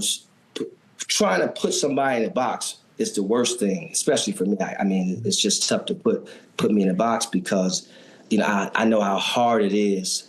And once somebody turn that faucet off, and you go there and you try to turn that faucet on, there's no more water. You still thirsty, you got to drink. So you got to create other pipelines, you know, because you know how this thing goes. And so I don't get discouraged. You know, discouragement has killed more people than guns, And, you know, I can't focus there, man. It's just too tough to focus there, especially when I know how hard it is to get an opportunity. And, you know, players have podcasts. You know, the moment that it distracts or get in the way of my day job, then that's a different story. But it doesn't at all. You know, I haven't missed a beat. We're growing, and we having a lot of fun. And you know, again, they talked about Jesus, man. So I don't take myself too serious. Hello. Would you leave your current role to run a team, say like a Rob, like a Leon Rose? Would that something you would consider? No, not right now. Not right now. We rolling, huh? Did you see the draft? Hey. Speaking of the draft. Man, you got one of my favorite players to watch. I watched him in high school. Caleb Wilson. He's nice, man. Hey, I've been ranting, raving to Unc and Ocho about how nice he is. And I thought he showed great flash in college. Obviously, him getting hurt. But when you think about it, Rich, that he made 7 threes in college, bro. He went 7 for 11 the other night. Yeah. From 3. And they talk about, oh man, he reminds me of KG. He reminds me of KG. Hell, I seen a lot of KD the other night. Listen, I think I've always said it. I thought he had the most upside in the entire draft. And just a tremendous kid, a great family, and he's serious about his approach. He's serious about his profession. You know, when you see the post game interview, and they said you had 35. He's like, yeah, but we lost. Focus on that. Yeah. We lost. And then he talked about how he was emotional going into the game, and being vulnerable and being able to state that, hey, I was emotional. I actually cried because this is my first time playing since I got hurt. The game means that much to me. That's not an act. Yeah. I'm just letting you know. That's not an act. That is very authentic and true to the core. And, we had, Caleb and Koa Pete and Braden Burry, just an unbelievable draft class this year, man. And, just unbelievable young men and families, though. That's the thing. And so, when you talk about going to do something else, obviously, people talk about that and there's been rumors and, every competitive agent meeting, they tell families, oh, Rich going to run a team and things like that. I think that's part of the game. But the reality of it is, no. I built it's a difference between building a business and building a book of business. I built a business. And so it's not that easy to go away from. And I don't even want to do that, but it's not that easy to go away from. I enjoy what I do, getting up every day. I'm in that office every day if I'm not on the golf course, obviously. And, I think it's I'll say this. I'm honored when people say that because, as you guys know, I come a long way, man. But at the same time, I really enjoy what I do. The moment I stop enjoying it, I won't do it. But right now, I really enjoy what I do. I have great clients. I have great families. We built a tremendous business that stretches far beyond representation. And, every day I get up, I'm still thinking of how to get better. I'm still trying to perfect my craft, man, and find different ways of processing and different verticals that's not representation, just a representation adjacent. I'm learning a lot every day. And so, you learn from young people. You get a lot of young people around you. These kids are smart, man, very smart. So I'm learning a lot, Unc. So no, not right now, man. Not right now. I'm still a young man, Unc. What you trying to? Why you trying to get me out the game? Hey, you with them? I ain't trying to get you out the game. You with me? Okay. Hey, Rich. Go ahead, Ocho. Go ahead. I got a question. With everything you accomplished, being a CEO, building a business, if you didn't go this route. Yeah. If you didn't go this route, hell, if I didn't play football, if football didn't work out, I wanted to be a marine biologist. I wanted to be a veterinarian because I love animals and I love killer whales. Yeah. What would have been your other route if it didn't pan out the way it did? That's a good question. I was always a people's person, Ocho. You know that. Hell, me and you became friends. I ain't played football. Wasn't ever in the Bengals locker room or nothing. You just had a liking for me, and the same way with me and Joe. That's a good question. Look, I threw so many things at the wall hoping one stick, man. And obviously, I think people get it misconstrued when I talk about my journey, and people try to make it that I'm as if I'm not appreciative of the opportunity that LeBron gave me. I was tremendously appreciative, so much so that I couldn't wait to do what I've been able to do and not be dependent of. Because I think when an athlete gives you an opportunity as a friend, as a brother, as a cousin, distant cousin, whatever the case may be, that's not something that you should rest on. That's not to make a bed. That's more of like a pallet, And it's just one of those boosters. But then I think the most respect that we can show you guys is to go on and build something, and then you can look back and say, "Hey, man, you know what?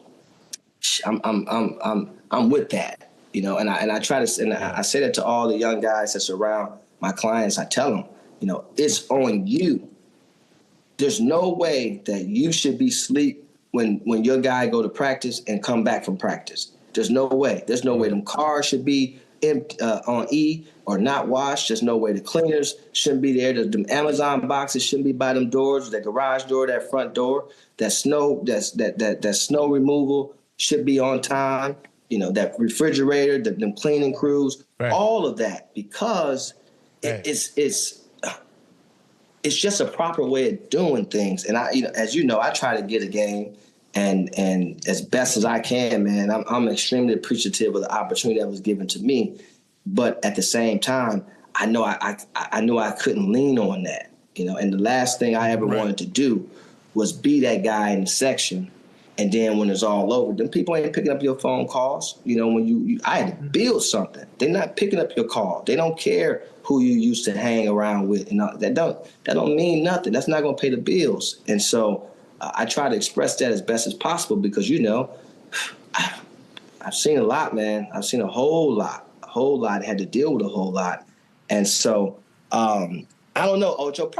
I probably would have been in the music or fashion, you know, fashion. I could, you know, vice president of global marketing at one of these shoe companies, or, you know, a music manager. I can manage talent all day long. I'm an A&R too now. I can pick a lot of records and find writers and get songs made and find the producers and I had a record deal at 24 years old. What you did? Man, come on, man. Listen. You can sing? I done picked singles. I done it all, Ocho. That's just that's just me. Well, we know you can pick a single. No. I picked singles. Come on. There you go. Oh, singles. Okay. Oh, I thought you said singers. Oh, my bad. Damn. Yeah. Hey, you know, I'm glad you said that, man. You know, LeBron gave you an opportunity. You know, he threw you a layup, and you know, I sing too, so I can sing my demo. Here you go. Hey, listen, Ocho, I don't know about no layup. May have been a pass. I had to make the layup myself. Right. I don't know about no layup. You know, I've been trying to get in the music industry for a little minute. You know, I can sing now. Listen, I can see my Ocho, demo. see, this is what we need to do for you. Because one thing about you, got it. You're a star. I know you're a star. Yeah. Listen, we got to surround you with the right writers. Yeah. We got to, we got to get you the right reference. We're going to have to put that auto tune on you, though, man, because I know you. We got to put that auto tune on you, Ocho. But we're going to do all the other stuff, the theatrics, man. We got. You know. Nah, you might need to put autos on. That doesn't need car parts. Hey, Unc, come on, Unc. Hey, Unc, I ain't invite you to my show when I perform. No, let's invite you to the show. Rich, let me ask you. I'm gonna get you out on this. Rich, you know what? Being in this business, like you say, quarter century, and you've seen some players have some up and downs. You was right where with LeBron in 2011. De'Aaron Fox had a very similar situation this year. Had he didn't play his best ball. We know De'Aaron Fox is an all-star. He's a phenomenal talent. What were some of the things that you relayed to him, that you talked to him about after the series was over? Yeah, I talked to him a lot. Series over, during the series, you know, after games and things like that. You know, anytime you play a sport, you got to have short memory. You gotta have short memory. I think people, it's hard to place a one season on a not so used series. I think we've all seen that from the best of athletes. You know, you don't look like yourself for a series for whatever reason. Shots not falling, don't have your same quickness or your shift, or the timing is off or anything like that. And sometimes it just you said that blackjack table long enough, you're gonna get a bad shoe.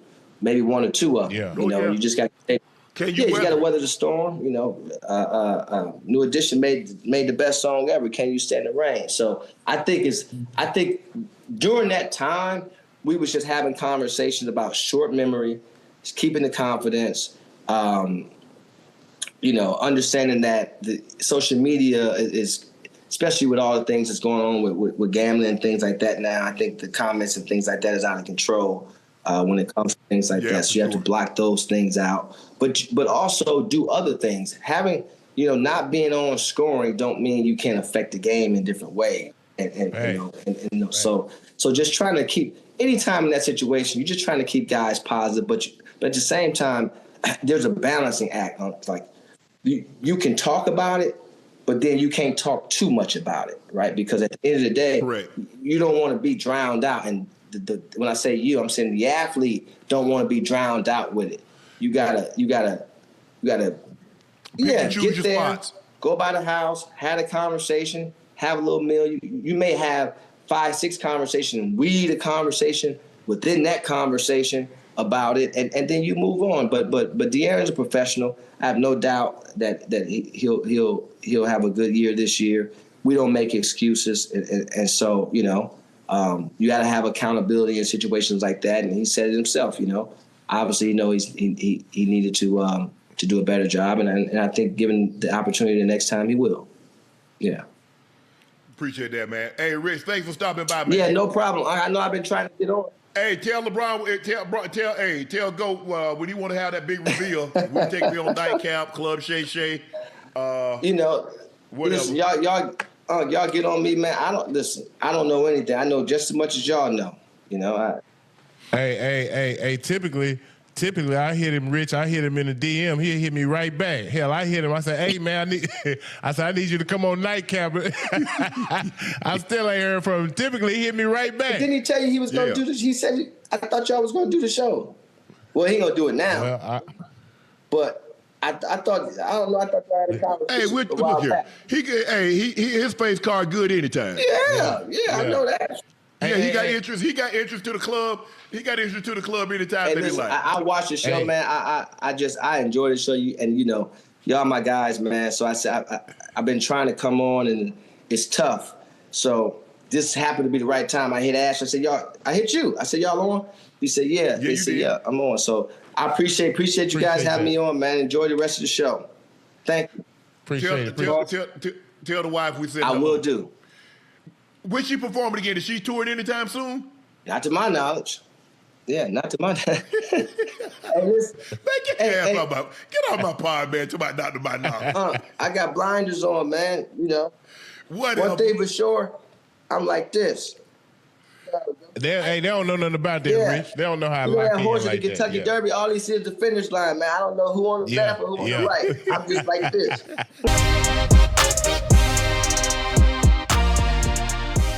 Joe, Timberwolves head coach Chris Finch put the league on notice saying Anthony Edwards will be a cold-blooded scorer with the addition of LaMelo Ball. He's engaged in a way like I've not seen, and I think there's a combination of factors. Obviously, the excitement of playing along LaMelo. I think it's also maturation and recognizing what the team needs, where the team's at. He'll be far more like, I think I'm just engaged in the overall sport. He's looking, he's watching. He maybe didn't have the confidence to express some of his thoughts before, and now he's just way more communicative, and it's fun. Joe? Hey. Can we see Ant-Man seriously in the discussion as an MVP? Yeah, I think it can definitely happen. Obviously, health plays a big factor, Unc and Ocho, but when you look at LaMelo Ball and Ant-Man, their games complement one another. LaMelo is so unselfish. He make guys around him better. He has a natural great feel for the game. Mm-hmm. Like when you watch a cat play, bro, like it ain't necessarily about him coming out scoring 30, 40 points a night. It's his natural feel of the game, knowing how to pass, when to pass, seeing plays happen before they really even happen. And LaMelo is like that, bro. If I ain't mistaken, Unc and Ocho, I think he led the league as far as usage rate, making guys around him better. It's some stat I seen. But okay. I think he's definitely going to make the game a lot easier for Ant-Man offensively because he knows and understands, listen, okay, boom, this our horse. I definitely got to get him going. I got to get him at least 8 to 10 easy points to where he don't even have to fight and work hard. You know what I mean? And then it's going to be nights where he's probably going to have 14, 15 damn assists. But then there's going to be some other nights where he's going to have an efficient 22, 25 points. He'll lead them in score. You know what I mean? I just feel like they complement one another, and it's going to be so fun to watch because they're both so electric, box office, and can play, bro. They both got something to prove. LaMelo going to have a chip on his shoulder. You know what I mean? This going to be good for the game. And you look at it, Joe, he's got a guy, not only can he facilitate, now LaMelo's going to be the best scorer that he's played with since Cat. Mm-hmm. And he's playing with a guy that's a little more flamboyant as far as passing the ball than Mike Conley. He can score better than Mike Conley. They're kind of same. Mike Conley can facilitate, but Mike Conley wasn't the scorer that LaMelo is. Yeah. And nobody has. So now you got him, and you got McDaniels coming on into his own. So now you just can't gang up on Ant-Man. You've got to pay these other guys some attention. And so it's going to be very, very interesting to watch. I can't wait to see it play. I can't wait to see him go at it because Ant-Man is so fun to watch. I've never seen a guy, because normally most guys, we take it serious. They don't really, Ant-Man will engage with fans on the sideline. Yeah, yeah. He's like, man, hey, I got to work out. I'll be big like you. I said, I don't know about that, Ed. He said, oh, nah. This is a lot of not eating and a lot of working out. hey. It's good that he know his body because, some of us know. We know, but we can't afford no bad week or two here. We've been picked up 10. Hey, but I think Minnesota, Unc and Ocho, I think they're going to lean heavily on McDaniel really making a huge jump. This upcoming season, because they're going to be perimeter dominant, and they're going to need guys to really be able to score points and be effective on both ends of the court, and they got a number of cats who can do that, bro. So you're right. They got offensive firepower. You look at the Somo, you look at Shannon, you look at LaMelo, you look at Ant. Like you said, if McDaniels take that next step offensively, they got 4 or 5 guys that we know on a given, we know Ant-Man can get 30, 40. But the other guys, and we've seen Melo get 40, but those other guys can get you a solid 20, easy. Yeah. Easy. Yeah, they got. And so now we got you. Look, you got your anchor with Rudy. Rudy's gonna be Rudy. Just give me a double, Rudy. Hey, anything over 8 points, we'll graciously accept. But we need you to be somewhere around 11, 12, 13 rebounds a game, around 2-3 block shots a game, with some intimidation factor. Because even though you don't block it, you alter it so much they're not even close to making it. Absolutely, you absolutely. Ant-Man's right. gonna be Ant-Man. I'm counting on him being that. But I agree with you, Joe. I think they're gonna be a very fun team. They moved on from Drew Randall. They felt like he was clogging it up and wasn't. This is me. Nobody's told me this, but like, I don't really think he ever really fit with what they were trying to do, Joe. Right. Yeah, I understand. I think what happened, especially in the playoffs, they tried to play through Randall, and it just didn't work. Obviously. No. Ant-Man was hurt. He was hobbled. Hell, he even came off the bench the first, I think, game or two. Yes. And it just didn't happen for him. You're right. Their games don't complement each other because he's just not he can catch and shoot and make a three, but he ain't no damn catch and shoot three. You know what I mean? Like, he a guy you kind of got to play through in order for him to be effective. Right. You know what I mean? You got to drop him the ball in the mid post and let him work a little bit. You know what I mean? And it's kind of like force feeding. So I just think they're really thinking back, obviously with them getting rid of Cat and him going to win a title. Hell, man, hey, things happen, bro. Move on. You know what I mean? Like I think the thing also, Ocho and Joe, is that because Julius Randle is not a great passer, he doesn't do a really great job of passing when the double team comes, and he doesn't have a signature move. So now he's got to take 15 dribbles just to get within a couple of feet of the basket to try to bull his way to the basket up and under you. Well, man, so while you doing all that... I'm just standing around watching, Joe. Hey, Joe, I'm like this. Hey, what you gonna do for me now? Come on now, shoot it to me. I'm ready. I'm like, well, damn. Hey. He like a dump truck, a sanitation truck. Beep, beep, beep, beep. Well, damn, Joe. Hey, you now right. Now you pass me the ball with 4 seconds and wonder why I rushed up a shot. Now you killing my shooting percentage because you rushed me a shot. You gave me the ball 30 feet out. Hey, Unc and Ocho, the most underrated attribute a cat can have in basketball is being able to pass the damn ball. Right. Man, I'm talking about that's the most underrated attribute because if you got a guy who can really pass, especially your bigs, man, they can make the game a lot easier for everybody. But if you got somebody, man, who can't pass, it's hard, bro. It makes the game a lot harder. You know what I mean? So I understand what Unc's saying, as far as Drew Randall not being a great passer. Man, you got to have – if your bigs can pass the ball, man, your offense can run real smooth, bro. Why you think Jokic is so dominant? Oh, man. Hey, Why you think Jokic is so dominant? He can pass his ass off. Like a damn point guard. Yes. Hey. Yes. That's why. Bigs that can pass out of the double team, Now, because guess what? I pass out of the double team, Akeem Olajuwon, he was passing a Kenny Smith Jet, and Vern, Mad Max was getting wide open threes. Ori getting wide open look threes. Sam Cassell getting wide open look threes. And now when you come to double team, I dump the ball down to Otis Thorpe. Yeah. Or I got Clyde Slack knifing to the basket. Boom. So when you get a guy like that, Shaq with Kobe, go look at Shaq. Now, he's not a 6-7 assist guy, but Shaq knew Kobe coming, slashing, diving, he dumping off to him, Kobe dunking the ball. Or he got Robert Horry, he got Rick Fox, he got Fish knocking down threes. So when you got guys like that, it's hard. You got the double Shaq. You ain't got no choice. Yeah. Even though you know they got shooters out there. Look, yeah, that's a three-point shot, but Shaq gonna dunk your big in the basket if you don't double him. Every time. Hey, and think about that. You see what y'all just said, right? Yeah. How Shaq is. How dominant Shaq is. Yes. And now think about that 5 we got down there in Miami. Huh? Think about that. Think about that. Hold on. I'm not there saying ain't one Shaq and there ain't gonna ever be another one. I'm not saying he is Shaq. I'm just saying with teams are going to have to double team him. Huh? And we got the King coming over there too, right? We got the King coming over there where he's had to carry the crown, carry the weight of the team on the shoulders. Stay with me, Joe. Let me finish, man. All right, my bad. He's had to carry the weight of the shoulders all his career. Now he want to sit back, kick back, and relax and let everybody else do the heavy lifting. Guess where he could do that at, Joe? Where you can do that at, Ocho? Boy, he could do that down in Dade County, boy. Hey, Ocho. Giannis, you really don't have to double Giannis. You just got to build that damn wall and build a wall. Yeah, I'm not done because he don't have a signature move, Ocho. He ain't got like a midi. He ain't got no turnaround. I'll give him that all day. I just got to keep him. I got to keep him out of the paint. That's what you do. As long as I ain't letting him do this or dunking the ball on me. You heard what you just said? Yes. I got to keep him out the paint. Who in the hell has succeeded on keeping him out the paint? Build that wall. The team that beat his ass in the playoffs when I can just focus on him. Well, he by himself. You can't just focus on him now. Hey, I'm just not going to let him get 30, 15, and 7. Well, Bam going to give you 83. Okay, well, let Bam give us 83. Yeah. Hey, real talk, though.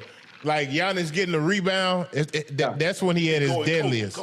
When Giannis get the rebound, Ocho, I feel like he's at his deadliest because, he can attack. It's a fast break right away. So what teams have to do is you have to build that wall, meaning you got to have at least, 2-3 sets of eyes on him, and y'all in close proximity so he ain't got no lanes he can kind of get into and get in the teeth of your defense and cause all kind of hell. Because once he do that, you let him get in there, hell, now he nerf hoop dunking it, spraying out for 3. It's just too many options. You know what I mean? But I think they're gonna be a hell of a team. I think they're gonna be greedy defensively, which is gonna fuel their offense. Yeah. Hey, Ocho, Yes, real talk. If y'all get LeBron, boy, that thing gonna be turned up to the max over there, boy. Hey, Joe, you ain't got to tell me because you understand that expert analysis you just gave me? Yeah. Huh? Yeah. What you think LeBron thinking? LeBron, no. Where can I go where I don't have to shoulder the burden? What is going to be the easiest route for me not to just play? Yeah, we heard Rich Paul say, oh, it's not about the money. Oh, it's not about getting the ring. The hell you say? Yes, it is. I want my best chances. I want to maximize the end of the road as much as I can. And this is the best fit. I understood that, which is why I've been saying everything I've said. How you think I knew Giannis was coming to Miami? What did I say on the show a long time ago, before anybody? Oh, yeah, Giannis out here looking for houses. I mean, I ain't just throw that out there just to be throwing out there. And then we got the reports today, You saw the reports about Clay? What? Yeah, I saw that. Hey, listen, when I say something on here on Nightcap, I know y'all think I be lying. What I got my sources, and I don't even need sources because I be in the room with the people that's making the moves. What you saying, bro? Huh? Well, what you say? You got really lucky because had Boston given that third year that Giannis wanted, Giannis would have been in Boston. You must have knew Boston wasn't going to give him that third year. I know what I'm talking about, man. You know they weren't going to give him that third year? But Joe, you said something very interesting before I was leaving. You say Giannis getting the ball on the defensive rebound and pushing it. It's like a running back, Ocho. What we say about Derrick Henry, we got to make him check his feet. Hey, you got to. If I just toss him the ball and let him run and then come downhill, I gotta make him check his feet. I gotta stop the ball. I gotta make Giannis pick up his dribble. Yeah. And I ain't talking about it at the damn free throw line because it's too late. You let him pick up the dribble up at the free throw line, he at the basket, he dunking it. Absolutely. Or you fouling him. Hey, the best thing you could do, make him go east and west, Joe. Yes. Now I gotta stop the ball. I got him. That goddamn Derrick Henry, Joe. Joe, he weigh about as much as you. He's 6'3", and he get ahead of steam. Once he get past the line, boy, I'm making a business decision. Yeah. Ain't nothing you can do. I'm gonna tackle his shoe. That's it. I'm gonna go after his shoe. As a returner, we'll say, hey, the first guy down to the gunner, you got to throw. You got to make him. You just can't let him, because when they just hit it on the move, it's too much. You got to make him. You got to make him check his feet. But I told Ocho, when they first got there, what I told him to do.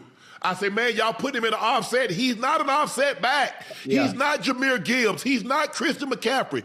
Put that man heels at 8 yards and toss him the damn ball. He's an old school back, huh? He's an old school eye back, Joe. Yeah. Hey, he want to be out there, and you can put a fullback in front of him, and you can let the fullback slide however you want to. But he wants you to hand it to him or toss it to him. But he can't. He's too long. He's a long strider. So as a long strider, you put him in the offset, 1 step, 2 steps, he at the line. Yeah. Hey, but how he ain't shifty like Gibbs. He ain't shifty like a Christian McCaffrey. No. He's not. He doesn't have shake like that, like a James Cook. Those guys can operate in an offset position, but not him. He's too big. Hey, but how offset? I said, see, I told you. How is he that big though with that type of breakaway speed? Because it's like once he get through that, if he can get through there, it's like ain't no damn catching him. Nah. He's strong. He throw that head back. He throw that head back like we did back in the country. He throw that head back, it's over. If you ever throw that head back, goodbye. So he's strong, Joe. Oh yeah. Damn. I'm not talking about this strong. I'm talking about when he run it, he in the open field. Yeah. He's strong, boy. See, people missed on him. He went in the second round because of his style. You got to look at Joe and Ocho. Yeah. He had the most yards. He has the most rush yards in high school football history. He broke Ken Hall's record of Sugar Land, Texas. Damn. That stood for like 50 years. He broke that record. Now he goes to Alabama. He's not there long, but look at the carries. And he had what we call an upright running style, which is a big target. He's a big man providing you a big target to hit. So everybody says, ain't no way he's going to be able to last long. He's got 2,000, 3,000 carries in high school. He's got another 2,000 carries in college. And so he might, at best, got 4 or 5 years. And here he is, if I'm not mistaken, going to year 10, go year 11, and have a chance to be the all-time leading rusher. He has a chance, outside chance, to catch Emmitt Smith and LaDainian Tomlinson as far as touchdowns from a running back. So he surprised a lot of people because of his running style is not conducive for someone because he's the guy that runs the contact. He's a collision back. If you notice, now if he out there in the open and he see you go, because I got to tackle him low, Ocho. I ain't finna hit him in his damn chest. You a fool? Absolutely not. And get right. I'm going low, Joe. I noticed that this year too, this past season, because he dealt with them damn fumbles. Because guys were like, "Damn, taking this contact, I'm finna strip this damn ball." Yeah, absolutely. And now I put that in the back of his mind, so now he can't run aggressively as he normally would because he's thinking about securing the football. You're at your best when you're just free. Ocho's just running his ride. He running that speed out. Ocho, that left foot gonna hit at 10. He gonna throw it to he gonna roll. Hey, he knows when he comes out of that break, 1-2, that ball. Hey, wow. He already know. I'm gonna hit at 10. I'm gonna roll to 12. Mm-hmm. Hey, when that right foot hit on that dig route and I'm on the right side, I'm driving back downhill. I already know that, but I can't be thinking about because what happens is. It sows doubt. You have a couple of drops. Now all of a sudden you apprehensive. You tried to body catch. You ain't fluid. You trying to body catch it, Joe. You running with the football. You got both hands around it. You can't. How you juking somebody like that? You need to have the ball. So they put doubt in his mind because they had those fumbles last year, especially against Buffalo. Hey, remember what I said on the show, Unc? He fumbled because he got them wet on his arms. Oh, those sleeves? Sleeves. Next game, sleeves was gone, Joe. Yeah. You got to be able to feel that ball on your skin. When you wear them long sleeves, Joe, like the hoopers wear. Yeah. You can't feel the ball. You got to be able to feel that ball. Yeah. Somebody punch it the right way. You got to have that skin to leather on. You got to have that skin to leather contact. But I like considering that Minnesota has knocked Denver out a couple of years of the playoffs, and with really just now McDaniels has been out of his mind. I don't know what it is about the Nuggets, Joe. And then they found something in DeSarmo. They found something in those guys, but I don't know what it is about the Nuggets that he loves playing against the Nuggets. He gives Murray a fit. Hey, that's why he plays well. Let me tell you something. When you got a guy who's known for defense and he can score, he's a pretty good offensive guy too. See, him having to guard Murray, it fuels his offense because, you play good defense, you're in good spirits, so you playing the right way, boom, that ball find you. Now you're able to make plays offensively, but defensively, he's so engaged that, it kind of fuels his offense and kind of gets him going to the point to where he looks so good against the Nuggets. I'm like, I don't think the Nuggets want to see the Timberwolves no damn more. Nah. He's like, I need to see the Nuggets about 40, 50 games. I'm an all-star against them for sure. Right. But that's just that's how it rolls out. But I'm anxious to see Ant-Man. He is he's a pleasure to watch because at the end of the day, I don't give a damn the sport. It's still about entertainment, Ocho. Yeah. You go to sport. You go to a sporting event to what? To be entertained. Yeah. Let me ask you a question. If Jordan just laid the ball up, were you gonna be just entertained? It was that tongue hanging out, and he's sideways. Yeah. It was Magic Johnson doing this. Yeah. That part. Yeah. That's why it's hard to resonate with bigs unless you like Shaq breaking down the backboards. Everybody talking about the most unstoppable shot that's ever been created in basketball is what? The hook. That sky hook. Sky hook. And don't nobody get Kareem credit, man. Ain't nobody want to see that. Ain't nobody even practicing that no more. Ain't nobody practicing. Of all the things, you see people do the finger roll, George Gervin and Doc finger roll. You see them hang in the air. They even tried to copy Steph Curry shooting the ball from distance. Not one player has ever. When the last time you see somebody throw a hook shot from 18 feet like Kareem? Hey, that's a hard-ass shot, though, Unc and Ocho. I ain't gonna lie to you. Hey, that's probably why they don't want to do it, Unc. It would take long to perfect something like that, too. Kareem said, how long you think he took him to work on that? he said, you make it seem like he just came in the league and he's been working on his whole career. Oh, yeah. And so, and that's the thing. Jordan's not Jordan if he wasn't entertaining. He understood the entertainment value of it. Right. Yeah.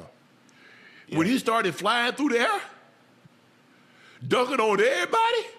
With spreading his legs, huh? You already know how the logo go, man. Stop playing. Yeah. The jump man. Yeah. I mean, he dunking on everybody in the game.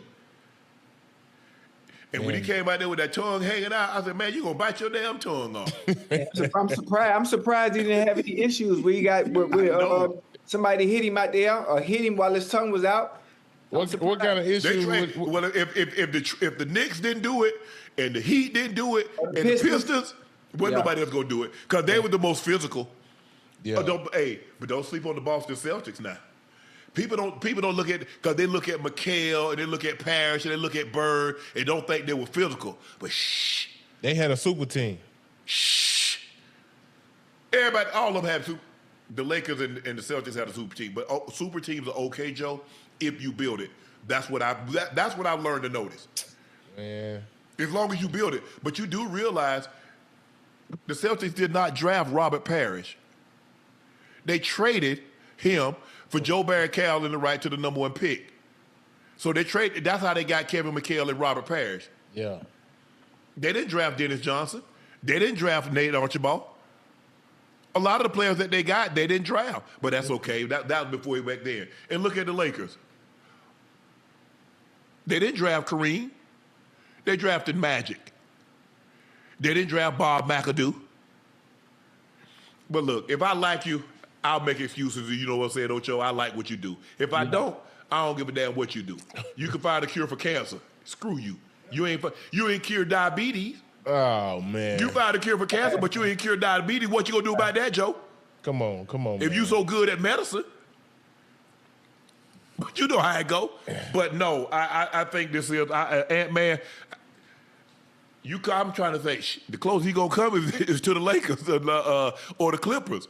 I got to go see him. I got to hit up. Hey, T. Lou, I know you watch it because you watch all the time. I'm gonna come see Ant-Man play. When they go play the Clippers? Yeah. I think I won't what I will. I'm gonna hit his ass up. Yeah. Minnesota gonna be fun to watch this year, Unc and Ocho. Hell yeah. Absolutely. They're gonna be fun to watch. I still think they're gonna be a top 5 team in the East. I mean West. Top 5. For sure. Yeah. For sure. And if Ant stay healthy, they might be top 4. Could be. If he can stay healthy. Tracy McGrady says Jaylen Brown and Joel Embiid haven't spoken since the trade. Joe, let's take a listen to what T-Mac had to say. JB was on a stream the other day, and he reached out to Maxey. He talked to Maxey, and he talked to VJ, but I don't think he hasn't spoken to Embiid yet. So, and, they had their thing in past years, personal, thing going on. Now they're teammates, and I don't think there's been a conversation between the two, at least not to my knowledge. I haven't heard anything on it. So that's not a good sign, because when you go into a new team and you go into a team that, this is the MVP, like you've been the MVP for this team. Now I'm coming to join your team and we haven't had a conversation. I don't like it. Yeah. I don't like that. You know what I mean? Because we all trying to, we're getting off to a fresh start. Joel, you're getting off to a fresher start. Right, and now you add in another MVP along with the young boys that you have to make things easier for you. To make things easier for you, and there hasn't been any communication as far as my knowledge. Joe, this is your level of go ahead, Ocho. Hey, Joe, I know you probably. I'm from a football sense. When new players are coming in, especially new receivers that are veterans coming from other teams, especially when it's the off season. I don't put too much into it as far as the communication goes. Obviously, most of the players are off right now. They're traveling there with families. I wouldn't put too much into it, Joe and Unc. Maybe you guys may feel different about it, even though a conversation needs to be had. Listen, welcome to the team, maybe something like that. I think something a little bit more formal, in person. You guys see each other, but just saying, hey, welcome to the team, as far as right now, especially while everyone's out doing their own thing, is if I hear from you, it's okay. If I don't, I see you when it's time to play ball and it matters most. But Joe, you might feel a little different. I kind of agree with you, Ocho. I feel like if they did have anything, riff-raff between each other, that's water under the bridge now, fellas. Maybe I have said some things and I still believe them to be true, but hell, we're on the same team now. Hey, is it water under the bridge? Yeah, I mean, man. Tyler Herro thought it was water under the bridge too. He said that months ago. yeah. But what I'm saying. Hey, that was a good one. Hey, but what I'm saying, listen, we're on the same team now. I may have said something about you flopping, cool. You still do. I still think you're a hell of a player. But now that I'm here, listen, man, let's come together, man. I ain't tripping. Maybe they have talked since that interview, but I'm like Ocho, Unc. I don't really put a whole lot of stock into that, bro. I just feel like Embiid knows what JB stands for. You know what type of shape he's going to be in. You know the mindset he's going to come with. You're going to have to match that energy, partner, if y'all trying to do something in the Eastern Conference. What is standard protocol? I'm not talking about the 8th man on the bench. I'm talking about a bona fide, a Finals MVP, an Eastern Conference MVP, an All-NBA selection, a multiple time All-Star. What is standard protocol of a guy of that caliber going to a team and the best player from said team, or one of the best players from said team? What is normal protocol? Is it normal standard operating procedure, SOP? What is standard, Joe? Yeah, no. I ain't gonna sit here and act like it ain't normal. Now, normally, if you get a guy that caliber, the first thing, you hit him, be like, hey, bro, welcome to the squad. Boom, we about to make something shake. You feel me? We got to be on the same page. We're gonna get together here soon. I know you going through blase this, blase that, but yeah, It should have been already handled, but he talked to the young guns already, huh? Yeah. Yeah. Maybe. He probably. Let me ask you a question, Ocho. When you went to New England, did Tom reach out to you? Yes or no? No, I saw him once I got to the stadium because he didn't have my number. Okay. Yeah. Well, hell, he could have got that. He could. I mean, Belichick had it, so he could have got that. Yeah. And me and Bill had a relationship long before I got there. Right. Correct. So me and Bill was really close. And another thing, what if Embiid is still upset and Embiid swing on Jaylen Brown when he get there? Hey, chill, bro. Chill. hey, this ain't what Houston came to. You know what I mean? Listen, we had a little mishap. See, one thing about it, a lack of communication can lead to a real misunderstanding, fellas. You hear me? And that's what's been going on. Whoa, Joe. You ain't just finna throw that out there like that. Let me write that down, boy. I'll go ahead, take your time. I'm gonna run it back for the people who ain't here. I'm gonna run it back. I gotta use that in my next argument. I'm gonna run it back. A lack of communication can lead to a misunderstanding, man. That's all it was. But hey, Bam just had to get some straightening. Just get a little straightening. That's it. Yeah. You see what I'm saying, Ocho? Hey, Chad, y'all see how Joe circled back on that? We had nothing left Bam and Tyler Herro long ago. Now, look. I kind of feel Bam in a sense. You know what I mean? It's like Ocho been doing all that talking about me and think when he see me, it's just gonna be kiki, ha, ha, ha, yeah. Wow. Hey, Bam say Tyler Herro, Guitar Hero, hey, Hogan's Hero. Bop, 5. 1, 2, 3, 4, 5. Bop. Yeah. Now take that with you. Hey, listen, Tyler Herro, man, that's my dog, man. That's my homeboy. I'm sure there was a misunderstanding. He said some things that he probably thought weren't going to get out publicly. I'm sure. Of course. He screenshot it from the DM. Somebody he tweeted that he did that in the DM. Somebody screenshotted it and sent it out. I'm not sure if he tried to apologize. Knowing Tyler Herro the way I do, I'm sure he tried to apologize and probably Bam really wasn't going for it. And one thing led to another. I hope cooler heads have prevailed now, and they probably talked it out. And I'm sure Tyler Herro apologized, and Bam probably did the same thing. Listen, you move forward. We move forward, and we play ball. Yeah. Hey. That would be something that would be better asked of John, because I know that when they brought players to the team, I wouldn't call anybody. Ain't nobody. Look, I've always had 2 phones. And you ain't getting the main line. That was for kids, that was for very, very select group of people. That being said, like I said, Joe, that would be something that you would, because quarterbacks, I'm sure because you hear, I've already talked, when Joe Burrow or you hear Patrick Mahomes, they already say, I've already talked to Patrick, or I've already talked to Joe, I've already talked to Trav, I've already talked to this guy. So I just wanted to know what was standard operating procedure, because that's not something that I've been in. When we bring in players, hey, I'll see you when I get to mini camp or training camp or something of that level. So that's why I'm asking you guys, because I've never bringing in, you never brought anybody I really knew. And at that point in time, it's kind of like today, guys, I understand. I'm a position friend. We're friends because of the position I'm in.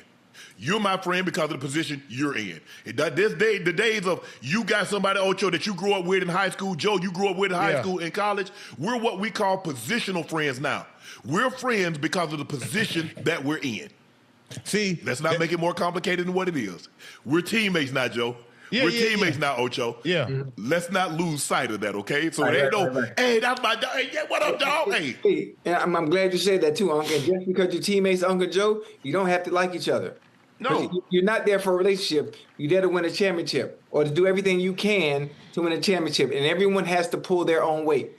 That's all it is. Now, if we happen to be friends and build a relationship because we happen to be on the same team, yes, all for it. That's fine and dandy. And to answer your question, now that I think about it, remember I got traded to the Patriots real late, right before the season started. Okay. So Tom didn't have time to call me because when they got traded, I had to be in New England in 24 hours.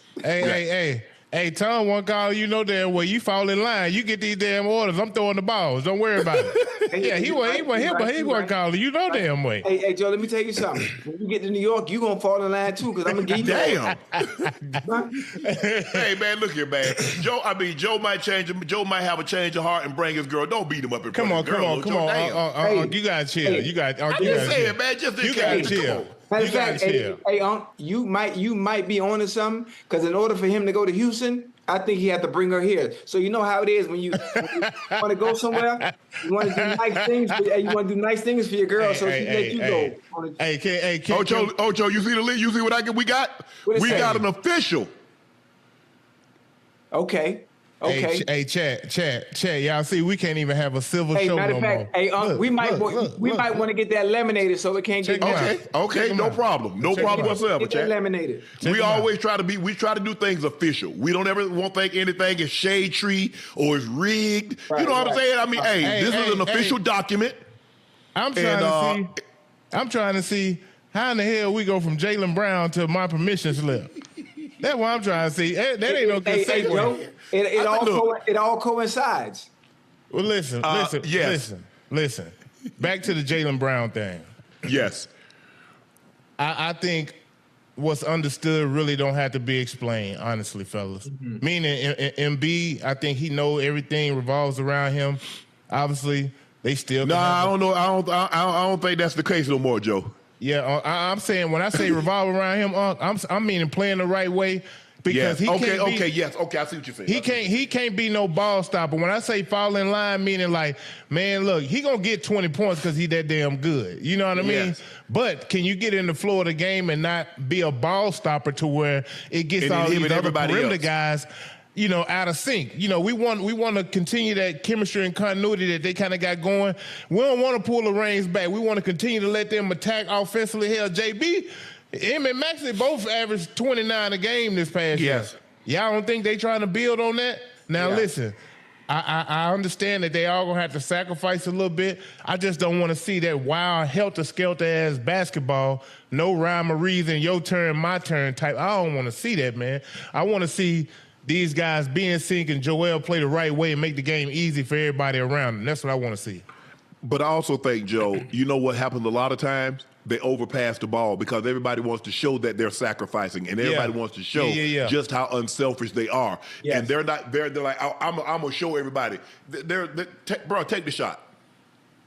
We're not saying take the obvious. We're not saying do the obvious right thing. But I think sometimes they overpass the ball because they're trying to show. You go out of their way to show that we're so unselfish. I ain't got no problem with him. I ain't got no problem. And you're not playing really good basketball. I still believe that you play fundamentally sound basketball, and guys know when to do the right thing and when it's not the right thing. That's just me personally. But I really wanted to see what you thought about this because this is your level. And like I said, normally it's probably the quarterbacks that normally reach out because for the most part, that's generally the guy that's looked at as the CEO. Now, it'd have been very interesting.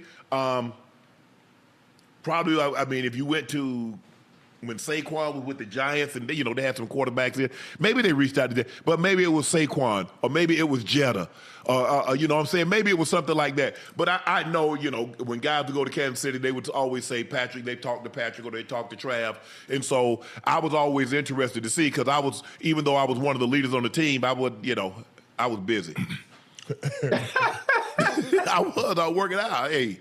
And even like, Joe, did you take guys when you were in college and they brought guys in? Did you take them around campus? Did you take them show them on the official visit? Nah, I wasn't that guy. I'm gonna tell y'all something. Quiet. It wasn't that I was too quiet, man. I'd be too locked in, and I'm just not the typical guy when it comes to like showing guys a good time and all that. Man, I ain't the dude for that. You hear me? Yes. That ain't me. Cause on my visit, I know they cut up. Damn, Joe, you didn't participate? No, man, I wasn't partaking in that, Unc. Hey, look, let me tell y'all something, man. Before I went to college, I had a real plan. I can't be here no longer than 2 years, bro. No longer than 2 years. I got to get my ass out of here. Yeah. Hey, it wasn't no NIL back then, Unc. If I'd have got a few million, I could have brought mama to college with me. She could have been cooking it up with me. Yeah. She could have got a place right close by. It was just going to be a little pit stop. Hell, it was a little pit stop, and we're going to go on, keep it on, get back on the road. Keep on moving. Yeah. Ocho, did you show people around? Would you? Where? At Oregon State. Well, you just got there. You went there for Hey, Joe, I was in school for 2 weeks. I went to one class. I went to my finance 2 class. I went to my finance class, Joe. And I love theater and drama. Hey. I ain't going to nothing else. You did just enough to get by, huh? Look, I did just enough that I know I'm gonna use later on in life. Right. I'm dramatic. I love theater, plays, stuff like that, and finance. You know how I am when it comes to my finances, bro. I don't play. Yeah. Yeah, that's how I was. I mean, look, I did it. Well, like I said, I showed Ben Coates around one time, and I told him he shouldn't come there because they moved me to tight end, and he gonna be on the bench. You told? It was a guy in the same position as you. Yeah, Ben Coates that played with New England, that went to the Pro Bowl, and me and him used to go to the Pro Bowl. Yeah, he's from South Carolina. He went to he ended up going to Livingston, but he came to visit Savannah State. I was his host. So went out. That was the first and the last time. So I was like, man, I didn't know what position you play. I was a wide receiver. Yeah. So and coach, like a lot of times, the top offensive players that were coming in, skill position players, coach would have me, and I would only did it one time. So I guess he thought enough of Coach that, okay, coach, I do it. I said, man, what position you play? He's like, man, I'm a tight end. I said, oh, okay. I say, what you trying to do? He's like, man, it'll be big for me to start my freshman year. I said, don't come here. He said, why? I said, because they're moving me to tight end and you can't beat me out. I was just honest. And guess what, Joe? The next year, I was an All-American. Conference player of the year, offensive player of the year, all conference, and black college All-American. So what do you think the chance was he's going to beat me out? It wasn't going to. Hey, you kept it 100 with him, man. He went to Livingston, had a great career, got drafted by New England, and him and I used to go to the Pro Bowl every year. If you was in the AFC from like 93 to 98, you wasn't going to the Pro Bowl. Not over me and him. Y'all had it The sold only up. question was who was going to start, he or I. But hell no. But I was honest with him. Coach Davis said, goddamn home, I can't let you take nobody else out. Hell, we ain't gonna get nobody. And then if I'm a wide receiver, I'm taking you on a recruiting visit. But it got to the point, coach said, you're gonna be the slot receiver. We already got our two receivers. It was me and Squirrel. We came in together. So I was 2, he was 3. Yeah. Coach like, hey, I'm an All-American. Then the next year I come back, I'm Offensive Player of the Year. I'm first team All-Conference. I'm again Black College All-American. I was the only sophomore on the Black College All-American team. Right. All the black coaches, we was in Greensboro, North Carolina. Anybody that know the Sheridan Black College, the Sheridan Network, they have a Black College All-American just for HBCU players. Yeah. My coach, Coach Davis, coach from Grambling, Robinson, coach from Jackson State, W.C. Gordon, Coach Willie Jeffries, all those coaches from Gunslinger, Archie Cooley, Coach Cooley, they sitting around. Now everybody else is juniors because guess what? They got the Black College All-Star game, so they out there practicing. All the coaches come in. I'm already there because I'm a sophomore. Obviously, I can't practice with them because I'm not leaving college. And everybody was talking about this guy. Oh man, Harvey Reed, who was the running back, he was Player of the Year, Black College Player of the Year. They talk about all these guys. Vincent Brown, they call him the Undertaker, Mississippi Valley. He said, "Man, this joker here gonna be good." Coach Davis said, "Look here, I don't mean to cut y'all off." He said, "But I got the baddest end here, and he a sophomore." And he said, "I tell you what, in 5 years, he gonna be the bad. Whatever he play, he gonna be the baddest one. All y'all good. I'm sure all them guys good." He said, "But I got the baddest end here right now, and he a sophomore." He ain't lie. Hey, Unc, you still talk to some of the players that played with you at Savannah State? Like you still talk to Squirrel? Me and Bucket played together. Well, what about Squirrel? I'm talking about Squirrel, the one that Squirrel, I see Squirrel. I see when I go back, Squirrel. We got what we call the 86 class. Yeah. 86 is the best recruiting class in Savannah State history. Me, Squirrel, Big Daddy, Rough House, Dame, Yard. A couple of the guys have passed now. Dame is passed. Yard is passed. Coop. But we were the baddest. We were the baddest class. BMW, Mike Wallace. Yeah, we still keep in communication. And when I go back, which is not often, we get call 86. And when we see each other, we just start hollering 86. And we know who that is, 86. Yeah. We on the yard, they already know 86 is in the house. 86 in the house. y'all Anybody went to Savannah State, y'all know about 86. Y'all should cut up on their yard, then, you man. Huh? I already know it. But look, for the most part, I don't know, maybe at North Carolina, Kentucky, the basketball teams, because those are basketball schools. Arkansas probably is a basketball school. But if you go to a football school, Ocho, I'm just trying to figure out how anything can even come close. Come close. At Alabama, at Ohio State, at Michigan, at Penn State, Notre Dame. What is even close to the football team, guys? Georgia. Nah. Yeah, Arkansas football school, you right. Nah. Them boy, hey. Oh yeah, but we playing. As a matter of fact, we playing. It's just so hard because everybody still is in Atlanta and in Savannah, Ocho, and so they talk all the time. And a lot of times when they have homecoming, they'll FaceTime me. That's the only time I let them FaceTime. They're like, man, hey Sean, what's going on, man? You need to be down here. Nah, not with y'all drunk ass. I don't need to be down there. But no, it's always great hearing from the guys. I invited Big Daddy, Squirrel, Pope, and Bucket. They came to the Hall of Fame. As a matter of fact, I paid for those guys to come. In Rough House, he asked Bucket to say, man, tell Sharpe I want to come.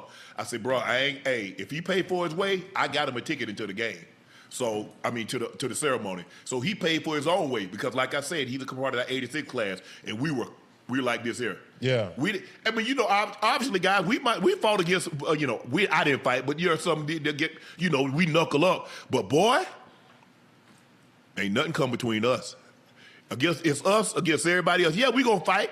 Yeah. Hey, dab it up and be okay tomorrow.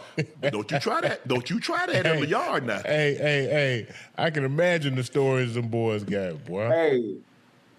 Huh? Yeah. Old Freaky Shay over there. It's so funny. No, I wasn't like that. Joe, I was like Joe. Hey. Like you, Joe, I went to school, you know what I'm saying? I got to get a degree. I got to get up out of here, man. Porter sent me for 2 reasons. Hey, that don't mean you ain't freaky because you got to do all that here. But I only had 4 years to be there. I couldn't be there freaking. Freaking would have kept me there an extra year or two. No. I was going to get out regardless because back then, I don't know if they do it now. Man, black college ain't got no money to be red shirt nobody. You got to get up out of there. You got 4 years. Mm-hmm. You come in there at 17, you getting out at 21. You come in at 18, you getting out at 22. Yeah. Ain't no red shirt. Even if you hurt yourself, you getting up out of there. You just got a year cut short. Hey, Joe, every time, when Unc and I first started, and sometimes he'll tell stories about, some of the things that happened at the HBCU. We had some really good stories, man, when we first started the show. And, man, that just got me thinking, man, obviously I didn't have the opportunity because I was a knucklehead and I took such a long route. In the school system, and my love and my dream was to always attend Florida A&M University. Yeah. Always. Just to hear Unc talk about the HBCU experience in general, and being able to see my daughter cross at Prairie View A&M, and Joe, it experienced that atmosphere, Joe. Yeah. Like I had to talk about my daughter crossing over, Joe. I was in tears, Joe. Yeah. Joe, I'm talking about in tears, and the atmosphere it was unbelievable, and I was only there for 2 hours, so I could imagine being able to have that experience for 4 years straight. If that small sample size had me emotional, Joe, I ain't even nothing like Rush. Oh, to see him go over to see the AKAs, the Deltas, or obviously the Phis, the Frats, the Qs, hold on, the Kappas, the Sigmas, the Alphas. Hold on, they had all that where Ocho was at, didn't they? Yeah, but it ain't nothing like an HBCU. Not the pageantry. Okay, yeah. Boy, look here. Homecoming, Joe, that buzz, that atmosphere, that student center is buzzing. Everybody starting to file, the alumni start filing in, start coming in late Monday, Friday. By Friday, everybody there. They up on the yard. They talk, hey, Sharpe, what you got for us, Sharpe? Oh, you already know. I'm going to put it down for you now. Yeah. You came back to see O'Shea do it? Yeah. I got you. Yeah. I got you. I'm going to do what I do. Hey, Joe, I had the opportunity to go, my daughter's senior year, I had the opportunity to go to Prairie View homecoming, her senior year. Yeah. Joe, I ain't never seen nothing like it, Joe. Yeah. I ain't never seen nothing like it. And every time FAMU has their homecoming, you know what, I gotta work.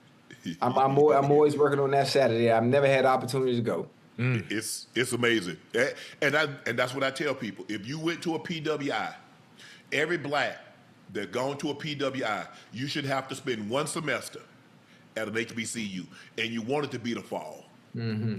You want it to be the fall because in the fall, you're going to get a little bit of everything. You're going to get all the football season, and you're going to get a couple of basketball games. Yeah. We used to have our football team, we used to call the suit coat crew. So we come in there, all football players, we have a suit coat on. Yeah. And we got a roll of toilet paper. As soon as our team score, we throw the toilet paper on the floor. They have to stop again. They started controlling text on us, Joe. Yeah. And so now the players, they get hyped. Hey, Sharpe, y'all coming? We got you. Yeah. We got you. Just, don't matter we score first or not. As soon as we score, about 40 rolls of toilet paper. Now, you going to mess up the dorm because, we only had so much toilet paper in there. We having steal toilet paper from the student center. But that's all right. But the team, we had a great chemistry. We had a great foundation. We got along for the most part because Peacock, basketball, football, and a few baseball players, but mainly it was football and basketball players that stayed in Peacock. Most of the baseball players stayed down there at Boston. But we were close. We were close. Man, oh man, I wish I had the opportunity to get that experience, boy. Yeah. Ain't nothing like it. College was fun, bro. Yeah. Damn.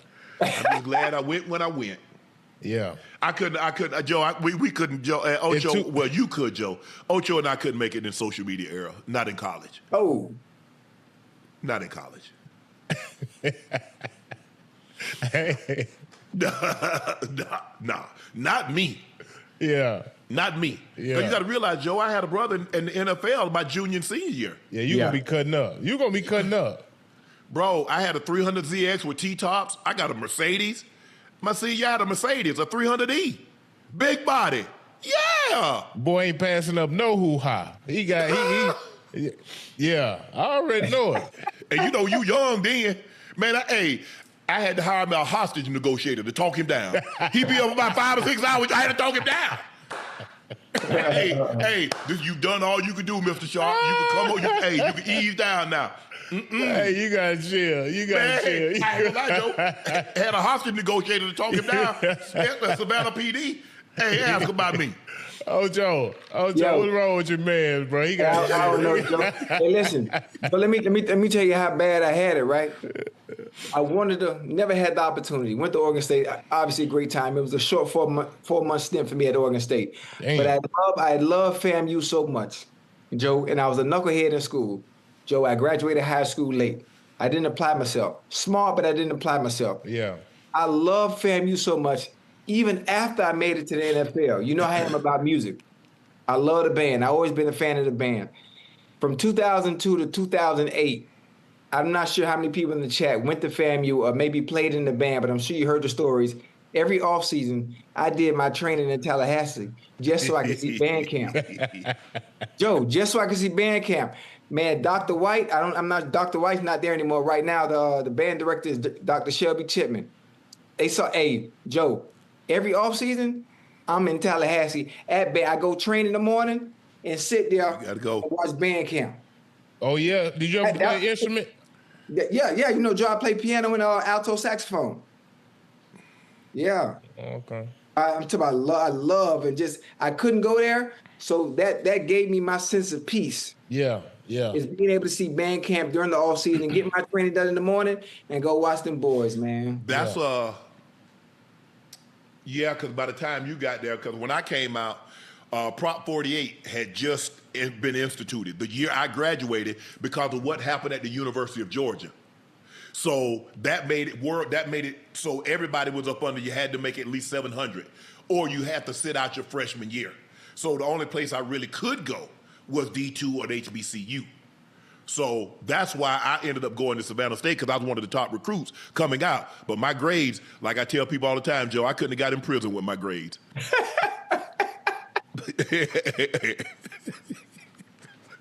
Hey, I ain't finna hold nobody.